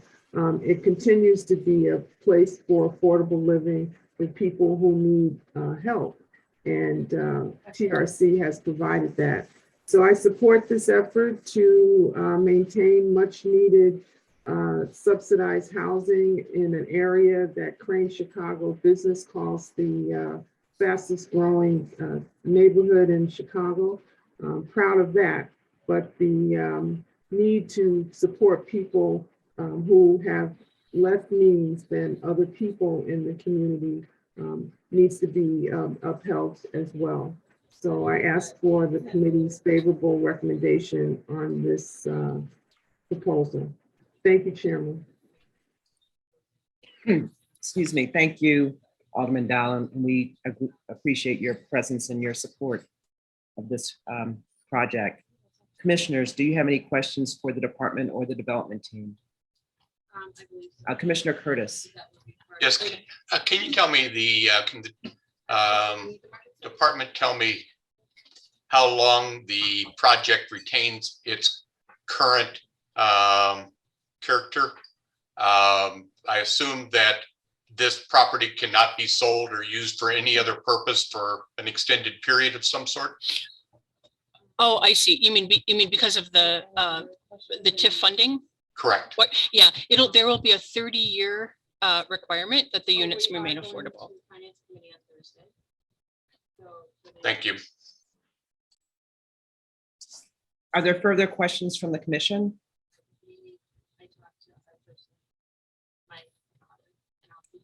Are there any members of the public who would like to make a comment?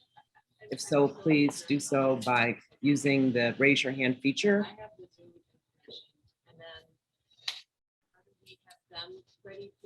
If there are no members of the public that would like to make a comment, I will go back to the commissioners to ask if there are any questions you'd like to proposed to the housing department or the development team. Yeah, if the develop, if they have any questions for the developer. I don't think there will be based on the conversation. The resolution before us recommends to the Chicago City Council the approval of the Department of Housing's request to negotiate a redevelopment agreement with the Renaissance Partners LP for the redevelopment of the property located at 3753 South Wabash Avenue in the Bronzeville Tax Increment Financing Redevelopment Project area,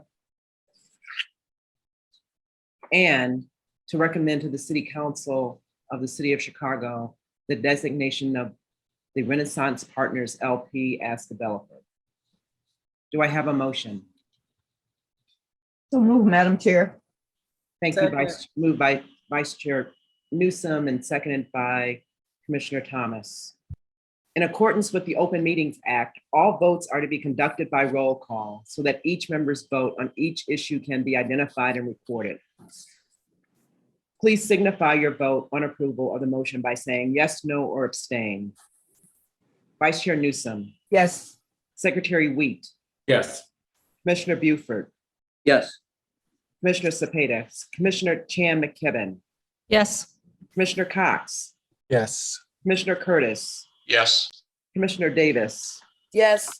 Commissioner Gomez, Commissioner Briggs, Commissioner Rhodes, Commissioner Thomas, Yes. Commissioner Trevino, Yes. Chairwoman Butler votes yes, the motion passes. Thank you. Thank you.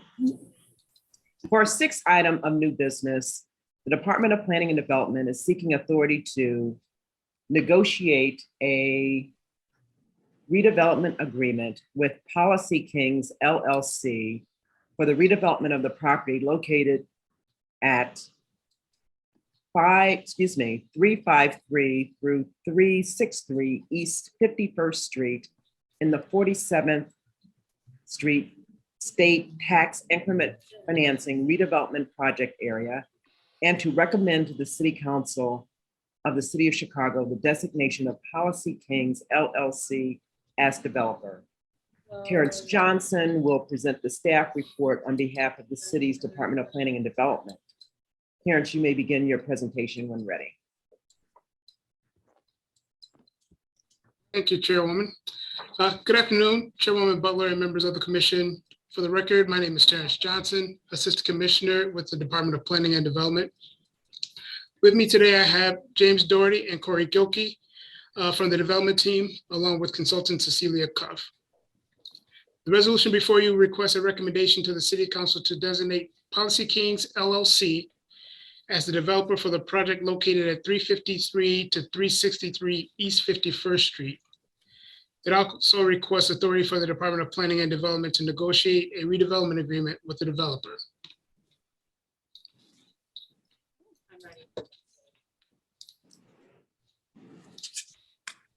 Wow, so instead of being 12th, I was 6th or something, much better.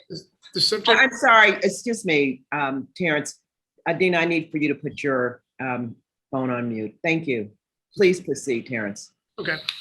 Subject property is located in the Washington Park community area in Alderman Dowell's 3rd Ward within the 47th and State TIF District. Here's some neighborhood context of where the project is located. That's Washington Park just to the east. This is an aerial of the site. You can see that the site faces 51st Street to the and is east of Calumet and west of King Drive.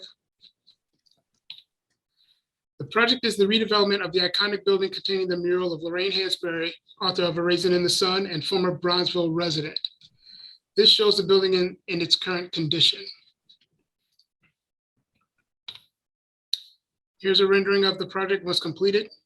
The developer intends to redevelop the 3 adjacent buildings into ground floor retail, a shared kitchen restaurant concept, and 6 residential units on the 2nd and 3rd floors of the 3-story building. The total project cost is approximately $3.9 million, and the TIF request is for $2.2 million. The estimated timeline to completion is approximately 9 months. In addition to the requested TIF, debt and equity round out the remainder of the capital stack. The 2.225 million in TIF will be paid out either upon project completion or during construction via the construction escrow. The escrow payments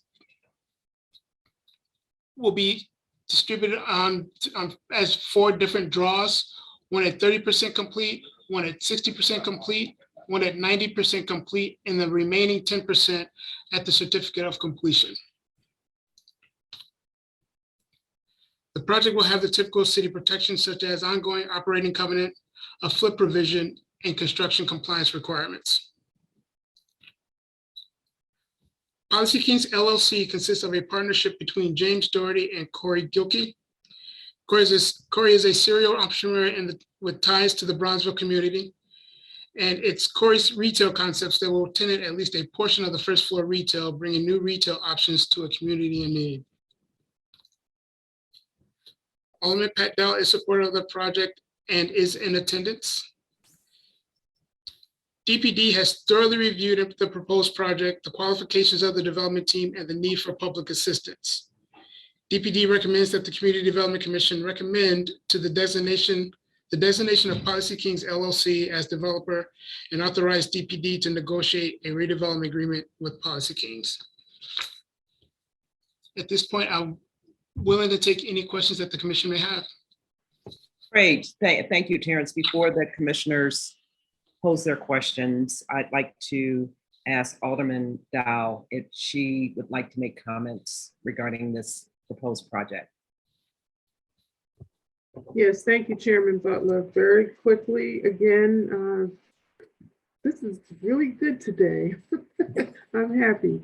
I wanted to just thank the CDC for all your hard work and to ask for your favorable consideration of this transit-oriented development, which is really the front door to our Bronzeville, Washington Park community as you approach us from the east. When you get to 51st and King Drive, the curb appeal just significantly drops down to 0. And I'm really happy that both Mr. Darty and Mr. Gilkey have made an investment here.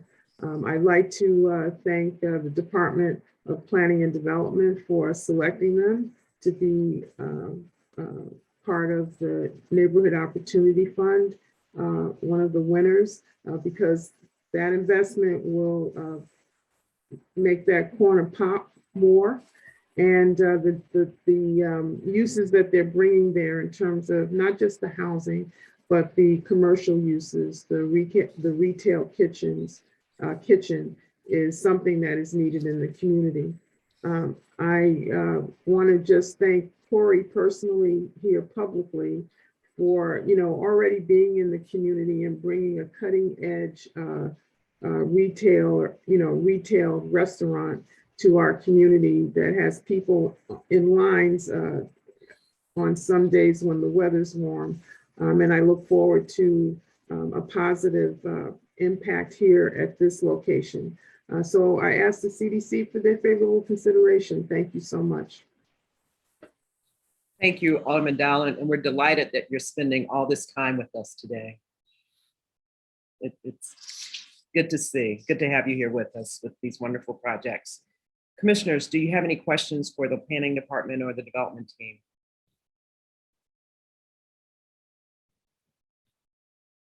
All right, Commissioner Curtis. Yes, thank you, Madam Chair.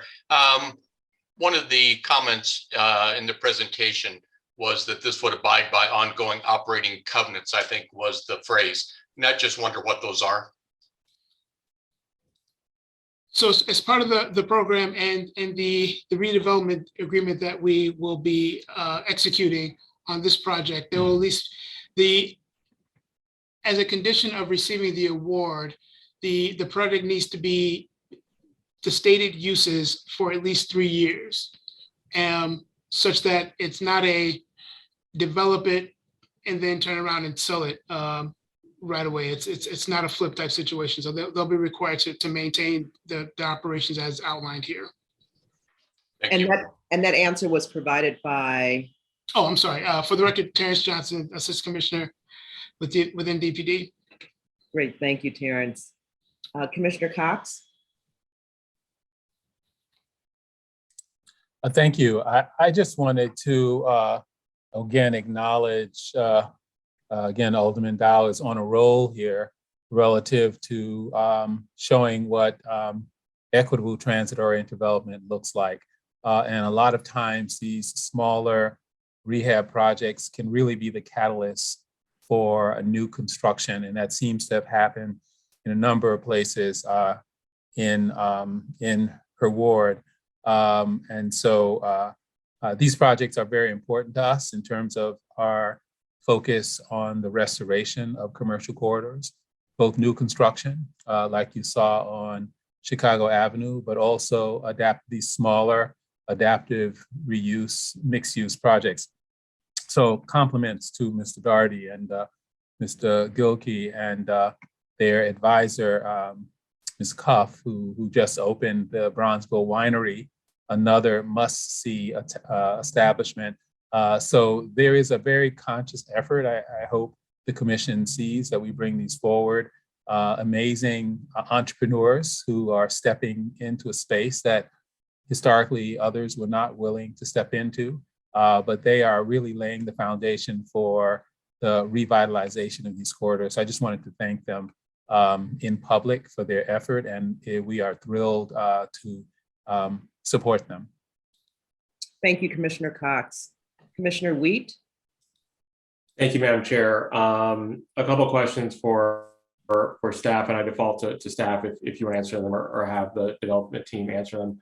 Can you talk a little more about the 6 units of housing associated with it, both in terms of bed bath mix and if there are any affordability covenants or associated with it? I will, this is Terrence Johnson, Assistant Commissioner within DPD. I'll turn this over to the development team to mention, but I will say that there is only intended to be 6 units, so it doesn't trigger any ARO requirements or anything like that. But after that, I'll turn it over to the developers.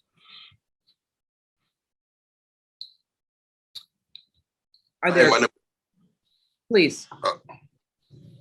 Hi, my name is James Doherty. I'm one half Policy Kings, and I want to answer the question about the 6 units. So the 6 units are going to be short-term rental units. Reason why we chose the short-term rental units because we noticed that there's a shortage of,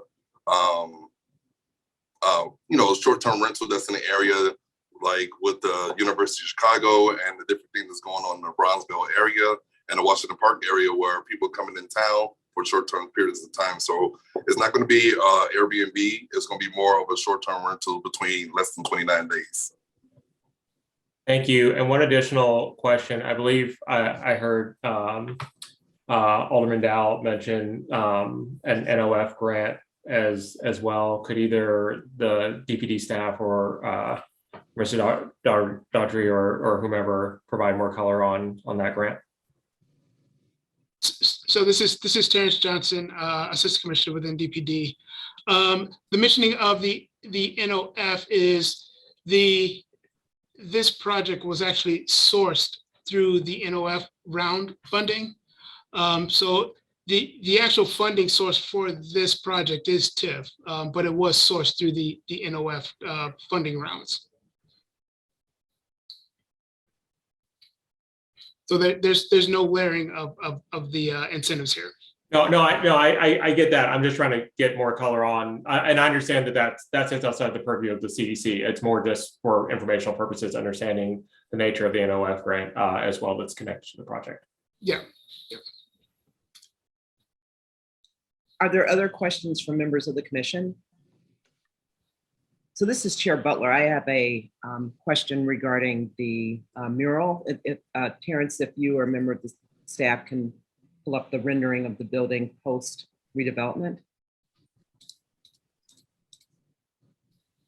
So just a question for the development team. What is the status of the existing mural of Lorraine Hansberry? Is that going to remain a part of the redeveloped project? So currently, this is James Doherty, half of Policy Kings LLC. So currently we are going through the process of itemizing and also getting bids on actually retaining the mural. But if we don't retain the mural there, then we're going to place it in one of the retail locations, or we're going to relocate the mural. Because, you know, she was an important part of the Brownsville area. So we definitely want to keep her memories in this project. So if it's not going to be in that particular area, but we will have it somewhere in the interior of the project. In the interior of the project? It may be the interior of the project or the side, but we haven't said for sure. We're still taking bids and still going quotes for that, because it wasn't a traditional painting. It was actually laid with a parachute type of film. So the restoration project is very intense. And we were just looking for different ways that we could honor her. And just a follow-up question, Mr. Doherty, with respect to the interior of the project, just looking at this rendering, it seems to be a fairly large mural on the side of a building. So where in this schematic could be what's being contemplated if in fact it's going on the interior? Where would it go potentially? Where would it be placed? It could be placed inside one of the retail locations. We actually have a gym. We have 2 retail clothing stores, and we have a couple of different restaurants. So it could be placed inside of one of those actual facilities. And has there been any discussion with the community regarding any sensitivity to the mural potentially not being available on the exterior of the building and available to be seen from a number of different directions? We currently have not received any negative feedback about the mural. This is something personally what we decided to do. So we haven't received any negative feedback for the mural. Okay, thank you. Commissioner Cox? Thank you, Madam Chair. I just following up on your inquiry, my heart kind of sank when you said that. This mural is a big part of the public experience of walking down the street. If you aren't able to restore it, you might consider recommissioning a mural for that wall with the same subject in honor of her. And the DCASE has a very robust program in support of mural art. So the cost shouldn't be a factor here. But I think first, of course, is restoration. Second would be to recommission the same subject matter with an artist. But I think it's fairly important that this kind of iconic image remain a part of the public realm. So I think the idea of making it into an interior is, fine for the people who enter the building. But the whole idea of mural art is that you don't have to go into a building to see it. It envelops you as a part of the public scape. So once again, there's a lot of cultural arts and culture support for you to take this on. So I'd be happy to make that connection with Commissioner Harkey of DCASE. Thank you. Well, definitely welcome that recommendation. Yes, and thank you, Commissioner Cox, for making the development team aware of potential financial resources. The department knows that I raised this as a point of concern last week in our chair briefing, because I do believe that there would be, and I'm not sure if the community really understands that as part of this redevelopment, that mural could potentially be displaced.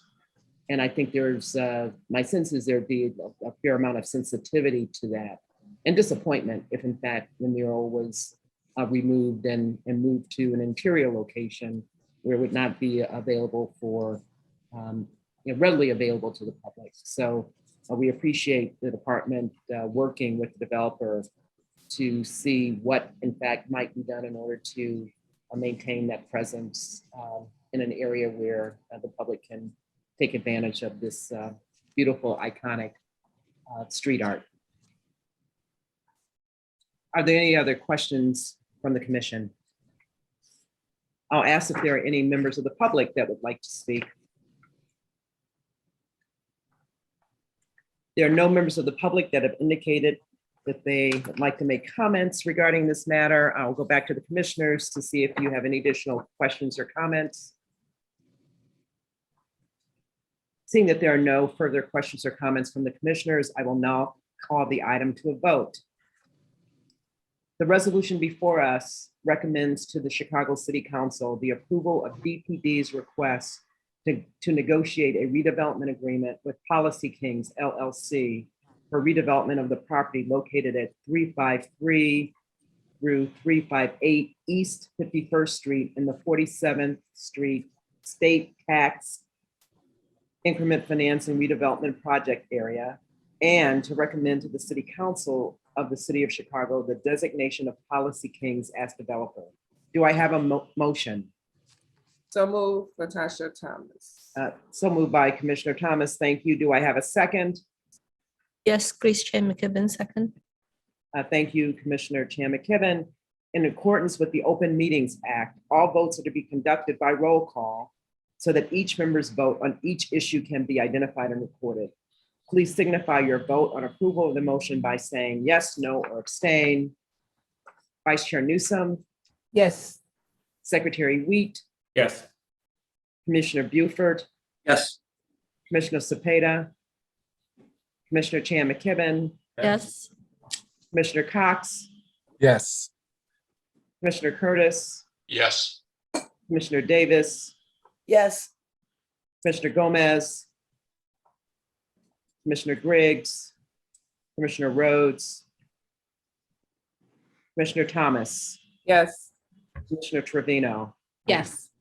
and Chairwoman Butler votes yes with reservation pending the outcome of the status of the mural. The motion passes. Thank you. Thank you, Commissioner. For our seventh item of new business, the Department of Planning and Development is requesting authority to designate Inglewood Connect LLC as the successful respondent and to reject all other responses to the RFP issued by the Department of Planning and Development on August 24th, 2020 for the purchase and redevelopment of this city property generally located at West 63rd Parkway between 63rd and Halsted Street in the Inglewood Mall redevelopment project area, and to recommend to the City Council of the City of Chicago the sale of the portion of the property to the successful respondent, and request authority to negotiate a redevelopment agreement with Inglewood Connect LLC, and to recommend to the City Council of the City of Chicago the designation of Inglewood Connect LLC as developer. Terence Johnson will present the staff report on behalf of the Department of Planning and Development. Terence, you may begin your presentation when ready. Thank you. Good afternoon, Madam Chair and members of the Commission. For the record, my name is Terence Johnson, Assistant Commissioner in the Department of Planning and Development. Usually I would begin the presentation by reciting the actions, but Chairwoman Butler, you did it so eloquently and it is quite the mouthful. I think I will skip that part on this presentation. But I will say that this is one of the RFP projects as part of the Invest Southwest initiative from the mayor's office. So similar to the Laramie State Bank, this is another project that results from the RFP process. The proposed project is located in the Inglewood community area, the 16th Ward, and within the Inglewood Mall TIF District. Alderwoman Coleman is the alderman. Here you can see the neighborhood context of where the project is located. As additional context, you can see phase one of the project, which is the strip center containing the Whole Foods just to the south of the subject site. The site that was subject to the RFP is outlined in red. The overall site will be developed in phases by Inglewood Connect. Phase one, which is the subject of this action, will consist of the redevelopment of the historic firehouse located here, the vacation of Green Street, into a public plaza and the construction of a community center on the two northernmost parcels of the overall site area. The remaining parcels will be developed in future phases and will be conveyed once those phases are further along. Redevelopment of the developer plans to renovate the historic firehouse into a commercial culinary hub and create an open air plaza. In addition, a new community center will be constructed on the vacant parcels east of the firehouse. It is anticipated that the development will create approximately 47 permanent jobs and 100 construction jobs. Here you can see the current condition of the historic firehouse. Actually, a beautiful building. And here is a preliminary rendering of what it will look like once complete. And here's a rendering of what the open space and the community center will look like, which is located just east of the firehouse. Inglewood Connect is made up of a joint venture between McLaurin Development Partners and Farpoint Development. Both entities are familiar to the commission due to their involvement in the Brownsville Lakefront project, the former Michael Reese site. And they have retained Boa Constructor as the GC on the project. The total project cost is currently estimated at $14 million and is anticipated to be financed through a combination of equity, debt, and the TIF incentive.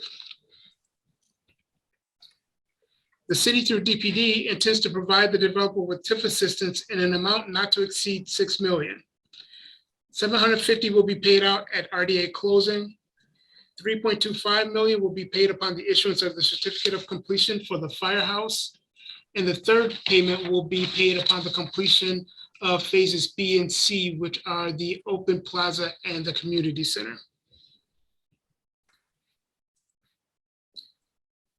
In addition, we are requesting that the commission approve or recommend to the city council the land write-down of the city-owned parcels to $1, which equates to a value of $417,000 to the developer. The majority of the funds, in terms of city projections, the majority of the funds will not be dispersed until construction is primarily complete and the project is operational. Ongoing operational and occupancy covenants, as mentioned previously.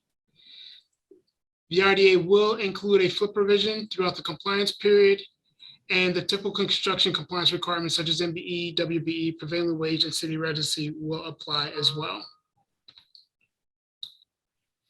Alderwoman Coleman is supportive of the project, and I don't see her here, but she has voiced her support for the project. In conclusion, DPD has thoroughly reviewed the proposed project, the qualifications of the development team, and the need for public assistance, and requests that the Community Development Commission authorize DPD to designate Inglewood Connect LLC as the successful respondent and to reject all other responses to the RFP issued by DPD on August 24th, 2020, and to negotiate a redevelopment agreement with Inglewood Connect LLC. We also request that the commission recommend to the City Council of the City of Chicago the sale of a portion of the city-owned land to Inglewood Connect LLC and the designation of Inglewood Connect LLC as developer. Here with me today are members of the development team, including Zeb McLaurin, and we are more than happy to answer any questions the commission may have. Thank you. Thank you, Terence. I don't believe that Alderwoman Coleman is from the 16th Ward is here with us. Is there anyone on this webinar from her office that would care to speak? Commissioners, do you have any questions for BPD or the development team? Commissioner Newsom. Vice Chair Newsom, please. Yes, I would like to ask, is there an update on the potential replacement for the Whole Foods?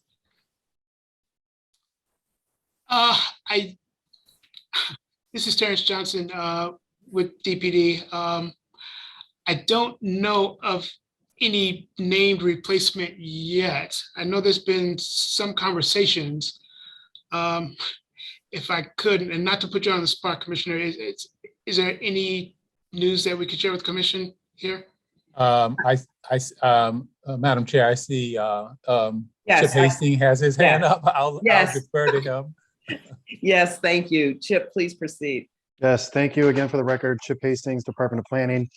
We've been in close contact with the center's owner, who has a long history of leasing similar spaces. He's working directly with several potential replacements. Obviously, it would be too soon to name names, but we're confident that the space will be re-tenanted at some point with a similar grocer, a grocery store. We're hopeful for that. And in the meantime, I believe Whole Foods continues to operate in this space and will do so for at least a few other months or several more months. So we have a bit of a landing strip to get there with a new retailer, but we're in close contact with the owner or the operator of the center. More to come. Thank you. Vice Chair Newsom, any additional questions? Commissioner Wheat? Thank you, Madam Chair. Question for staff or the developers. Given the RFP has been going for some time and the news of the Whole Foods departure is relatively recent, has the development team requested any changes in the plan? Is there any concern about commitment with respect to the plan, given the moving parts in that in the immediate vicinity? This is Terence Johnson with DPD. No, at the moment, there are no changes to the RFP response at the moment, and I'll kick it to Zeb to elaborate on that as well. But truly, at the moment, looking at them as somewhat, I'll say, as separate projects, given the uses, it will be important to get another grocer in there in terms of to complement the traffic and create the traffic. But at the moment, there's no changes contemplated on the RFP response. Zeb, you want to add anything there? Hi, this is Zeb McLaurin from McLaurin Development Partners. No, our project is not contingent upon the former grocer being in place, although as Mr. Johnson indicated, having robust retail, occupied retail storefronts immediately adjacent to us is always a plus. Thank you, Zeb. Commissioner Cox. Yeah, I just wanted to add, this is obviously a very delicate ecosystem. One programmatic piece thrives off of another programmatic piece. So it's absolutely, I think, essential that there be a grocer at the center of this. And as Terence mentioned, the current developer is actively in conversation with replacements. So we should not lose the presence of a grocery at the center of Inglewood. But also the McLaurin development was chosen in part because of the programmatic innovation of creating a culinary hub. So once again, food is at the center of it. And additionally, a planning process has begun for the Inglewood Trail, which is a farm, an urban ag farm, once again in Inglewood. So the idea is literally farm to table. And I think the culinary hub and its program fits squarely within that vision. I would also remind folks that grocery stores need customers. They need rooftops. So there are over 100 units of housing that are in the pipeline now next door to Inglewood Square. So that's another key piece of the equation. We just approved Inglewood Thrive, which will be adjacent to the shopping center. DL3 is doing that. This commission approved, I think, another housing project on Hastings months ago. So it's really important that we build the density so that the next grocer can have a strong customer base. So I see all these things as connected, and I see the culinary hub as really an anchor to this food-related concentration that's emerging in Inglewood. Thank you, Commissioner. You've also got Kennedy King there, right, in the culinary school. Absolutely. Connected to that as well. So Absolutely. thank you for those comments. Thank you. Are there additional questions from the commission? Are there any members of the public that would like to make comments? Commissioners, do you have any further questions for the planning department or the development team? So if there are no further questions or comments from the commissioners, I will now call the item to a vote. The resolution before us recommends to the Chicago City Council the approval of DPD's request to designate Inglewood Connect LLC as the successful respondent for the purchase and redevelopment of the city property generally located at West 63rd Parkway between 63rd and Halsted Street in the Inglewood Mall redevelopment project area, and to recommend to the City Council of the City of Chicago the sale of a portion of the property to the successful respondent, and to request authority to negotiate a redevelopment agreement with Inglewood Connect LLC, and to recommend to the City Council of the City of Chicago the designation of Inglewood Connect LLC as developer. Do I have a motion? So moved. Curtis? Thank you, Commissioner Curtis. Do I have a second? Second. Oh, go ahead. Okay, seconded by Commissioner Weed. In accordance with the Open Meetings Act, all votes are to be conducted by roll call so that each member's vote on each issue can be identified and recorded. Please signify your vote on approval of the motion by saying yes, no, or abstain. Vice Chair Newsom. Yes. Secretary Weed. Yes. Commissioner Buford. Commissioner Cepeda. Commissioner Chan McKibben. Yes. Commissioner Cox. Yes. Commissioner Curtis. Yes. Commissioner Davis. Yes. Commissioner Gomez, Commissioner Griggs, Commissioner Rhodes, Commissioner Thomas, Yes. Commissioner Trevino, Yes. and Chairwoman Butler votes yes. The motion passes. Thank you, Commissioner. Thank you.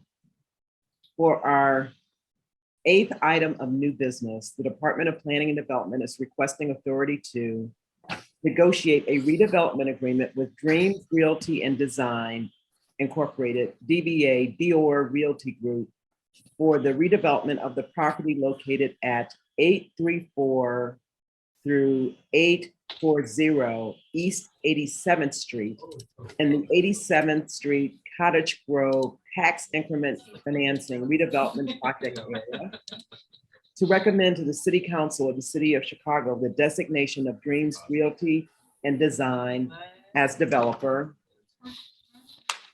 Emmett Morrissey will present the staff report on behalf of DPD. Emmett, you may begin your presentation when you're ready. Good afternoon, Chairwoman Butler and members of the Community Development Commission. For the record, my name is Emmett Morrissey, a financial planning analyst with the Department of Planning and Development. With me here today is the developer, Tawana Dennis. I'm here today to request your approval to designate the developer, Dior Real Estate and Design / Dreams Realty and Design as a developer for the project at 834 to 840 East 87th Street. Additionally, I request your approval to negotiate a redevelopment agreement with the developer. The subject property is a 19,550 square foot commercial building.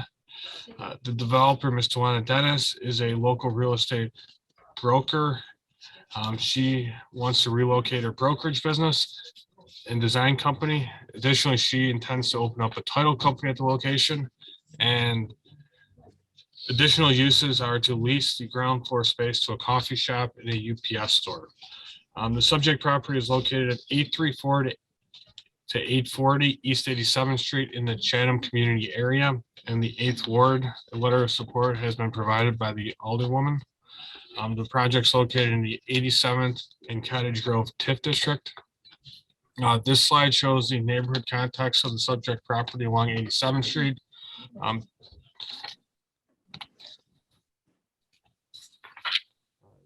This slide shows a closer view of the subject parcels highlighted in red.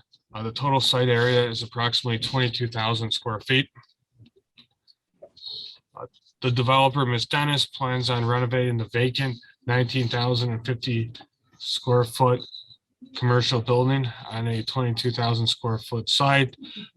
The property was previously occupied by a historic company, Travis Real Estate, in the local community. However, the project has been vacant for over a year. The developer is a certified minority and women-owned business by the city of Chicago. The applicant intends to open up a real estate brokerage business, design company, and a title company at the subject location. Total project costs initially are approximately 1.55 million. The TIF amount to support the project is approximately $851,000. The total construction period is approximately 12 months. The project will be funded through a combination of equity, debt, and TIF grants. Total hard construction costs are approximately $652,000. This slide shows the current site condition of the property. As you can see, the property has been vacant and is in need of an investment. This slide shows a rendering of the proposed development. As you can see, the first floor will be occupied by a coffee shop and a UPS store. The applicant, Ms. Dennis, plans on relocating her businesses to the second floor of the facility. The Department of Plan and Development supports this project because we'll create 50 new full-time positions and 10 part-time positions. The applicant will be relocating her current employees to the site. Additionally, an estimated 10 construction jobs will be created. This project totals an investment of approximately 1.55 million. The department supports this project because we'll reoccupy a vacant building and return it to productive use. City protections in the redevelopment agreement include ongoing covenants, a restriction to limit the applicant's ability to resell the property. Additionally, MBE and WB participation requirements and hard construction costs will be required along with city wage and residency requirements. I thank you for your favorable consideration of nominating Dreams Realty and Design as a developer and to negotiate a redevelopment agreement with the applicant. I'm joined today by the applicant, Ms. Dennis, and we are happy to answer any questions the committee may have. Thank you. Thank you, Emmett. I'd like to recognize Alderman Michelle Harris or someone from her office. If they are on, please, we'd love to hear from you. If not, I will ask the commissioners, do you have any questions for DPD or the development team?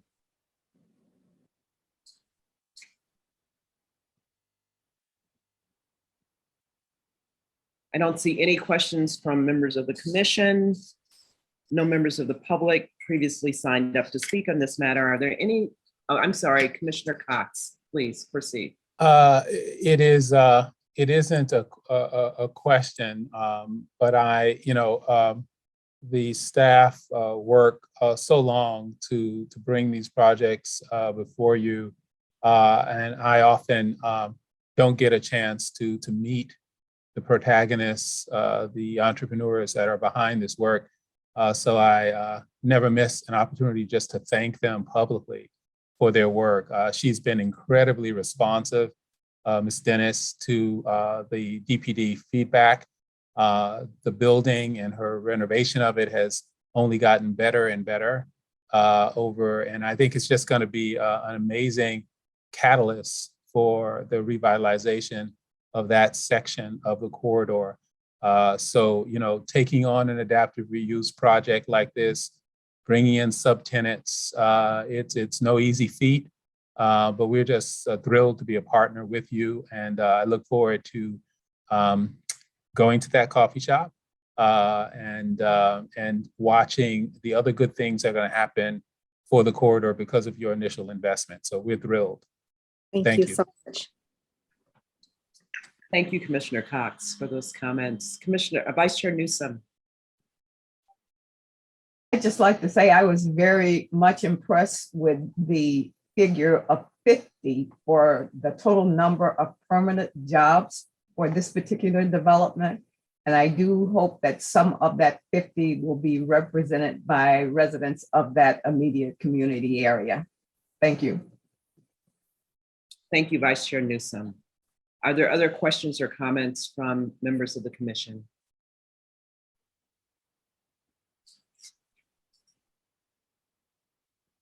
Are there any members of the public that would like to speak?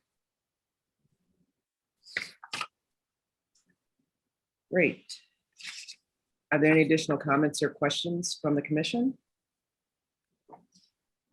I will now call the item to a vote. The resolution before us recommends to the Chicago City Council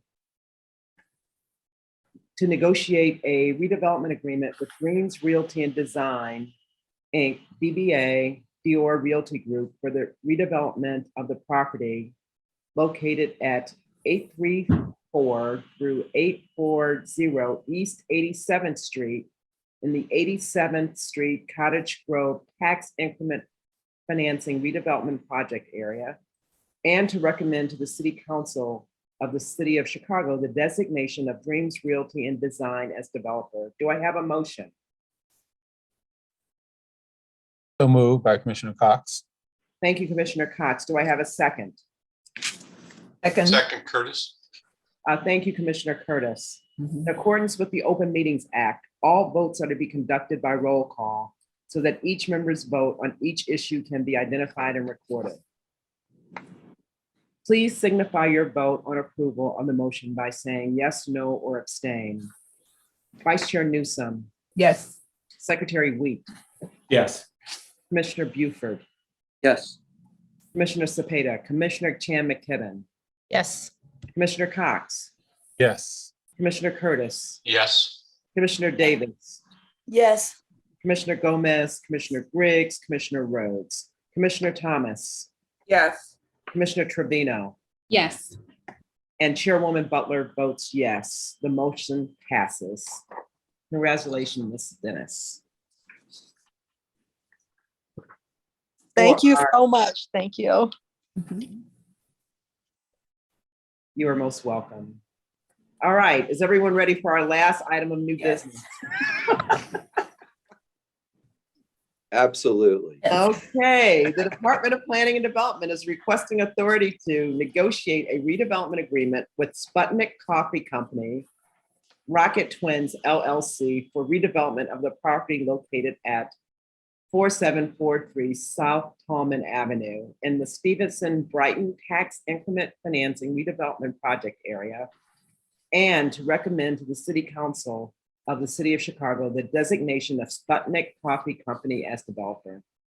Emmett Morrissey will present the staff report on behalf of the city's Department of Planning and Development. Emmett, you may begin your presentation when ready. Good afternoon, Chairwoman Butler and members of the Community Development Commission. For the record, my name is Emmett Morrissey, a financial planning analyst with the Department of Planning and Development. With me today is the developer, Mr. Voya Kagan. I'm here today to request the approval of the committee to nominate Sputnik Coffee Company as a developer for the project at 4743 South Tallman. I'm also here today to request your approval to negotiate a redevelopment agreement with the developer. The subject property is a 22,375 square foot industrial building. The applicant intends to open up a coffee roasting industrial operation along with a coffee retail location at the property. The subject property is located at 4743 South Tallman. The project is located in the 15th Ward in the Gage Park Community Neighborhood. The project is in the Stevenson Brighton TIF District. This slide shows a map of the subject property along 48th Street. This slide shows a closer view of the subject parcel highlighted in red. The total site area is approximately 28,240 square feet. The subject property is a vacant 27,375 square foot industrial facility. The previous occupant closed down operations in March of 2020. Sputnik Coffee is a local Chicago coffee roasting company that provides coffee goods to over 300 grocery stores located in the Midwest. The developer is expanding their business and has outgrown their current roasting operations at 51st and Hoyne on Chicago's south side. The company will keep that location open for their retail coffee shop business, but has outgrown the coffee roasting part of the business. The project will be funded through a combination of equity, debt, and the proposed TIF grant totaling $1.1 million. This slide shows the current site condition of the property. This slide shows a rendering of the proposed development. The Department of Planning and Development supports this project because it will create 3 new full-time and 3 new part-time positions. The company currently has 2 full-time employees and 2 part-time employees that will remain at their other location. Additionally, the project will create 10 temporary construction jobs. The applicant plans on investing approximately $2.865 million into the project. MBE and WB participation will be required. And the department supports this project because it will reoccupy a vacant building and return it to productive use. The project will also support a growing Chicago business. City protections in the redevelopment agreement will include ongoing operation covenants. The covenants include a flip restriction provision. Additionally, construction compliance requirements will be required, including MBE and WB participation requirements, prevailing wages, and city residency requirements. I thank you for your favorable consideration of this request. I'm joined today by the applicant, Mr. Voya Kagan, and we're happy to answer any questions the committee may have. Thank you.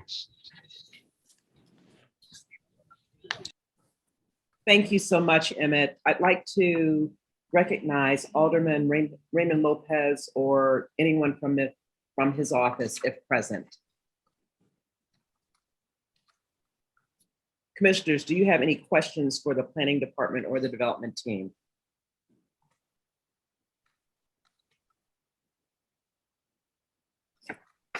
Are there any members of the public who are on that would like to make comments? I'm sorry, Commissioner Chan McKibben?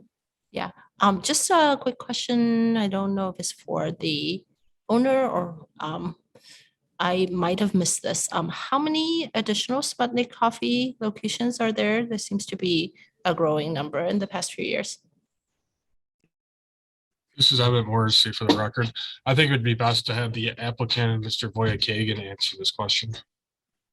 Mr. Voya Kagan, please proceed.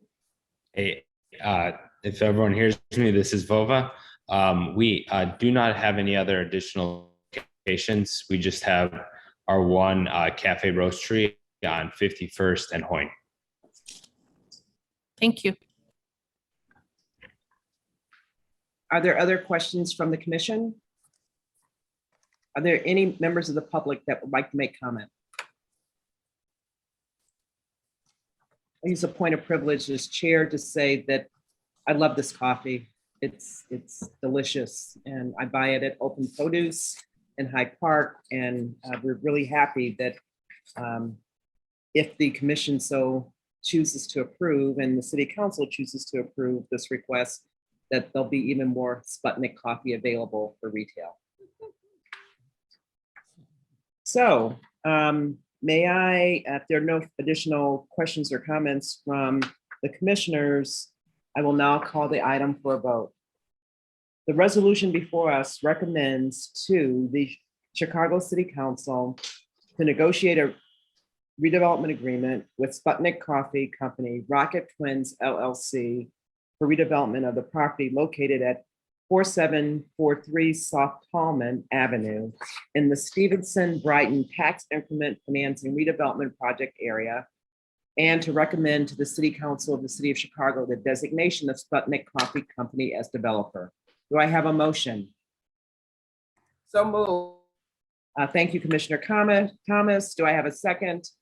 Second by Commissioner Trevino. Thank you, Commissioner Trevino.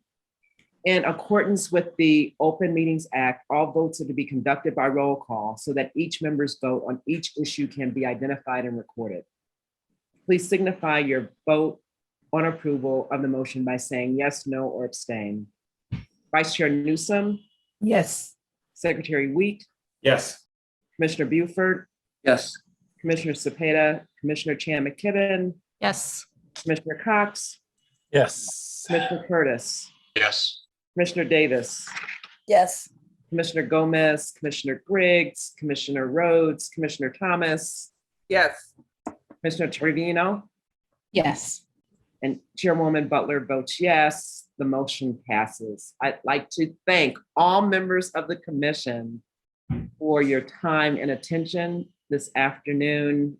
This was a long meeting, but I believe this only, the length of this meeting just shows kind of how vibrant this city is in really, presenting projects for our consideration, for recommendation to the city council for final approval throughout the city. So thank you so much for your preparation in advance of today's meeting. I know that the materials are voluminous, and your patience and your willingness to serve as volunteers in this effort to really promote equitable development and redevelopment throughout the city of Chicago, this great city that we have, is greatly appreciated by this chair, and I know by the city. So thank you. Here. Okay, with that, can I get a motion to adjourn? So moved, Madam Chair. Until next time. Bye.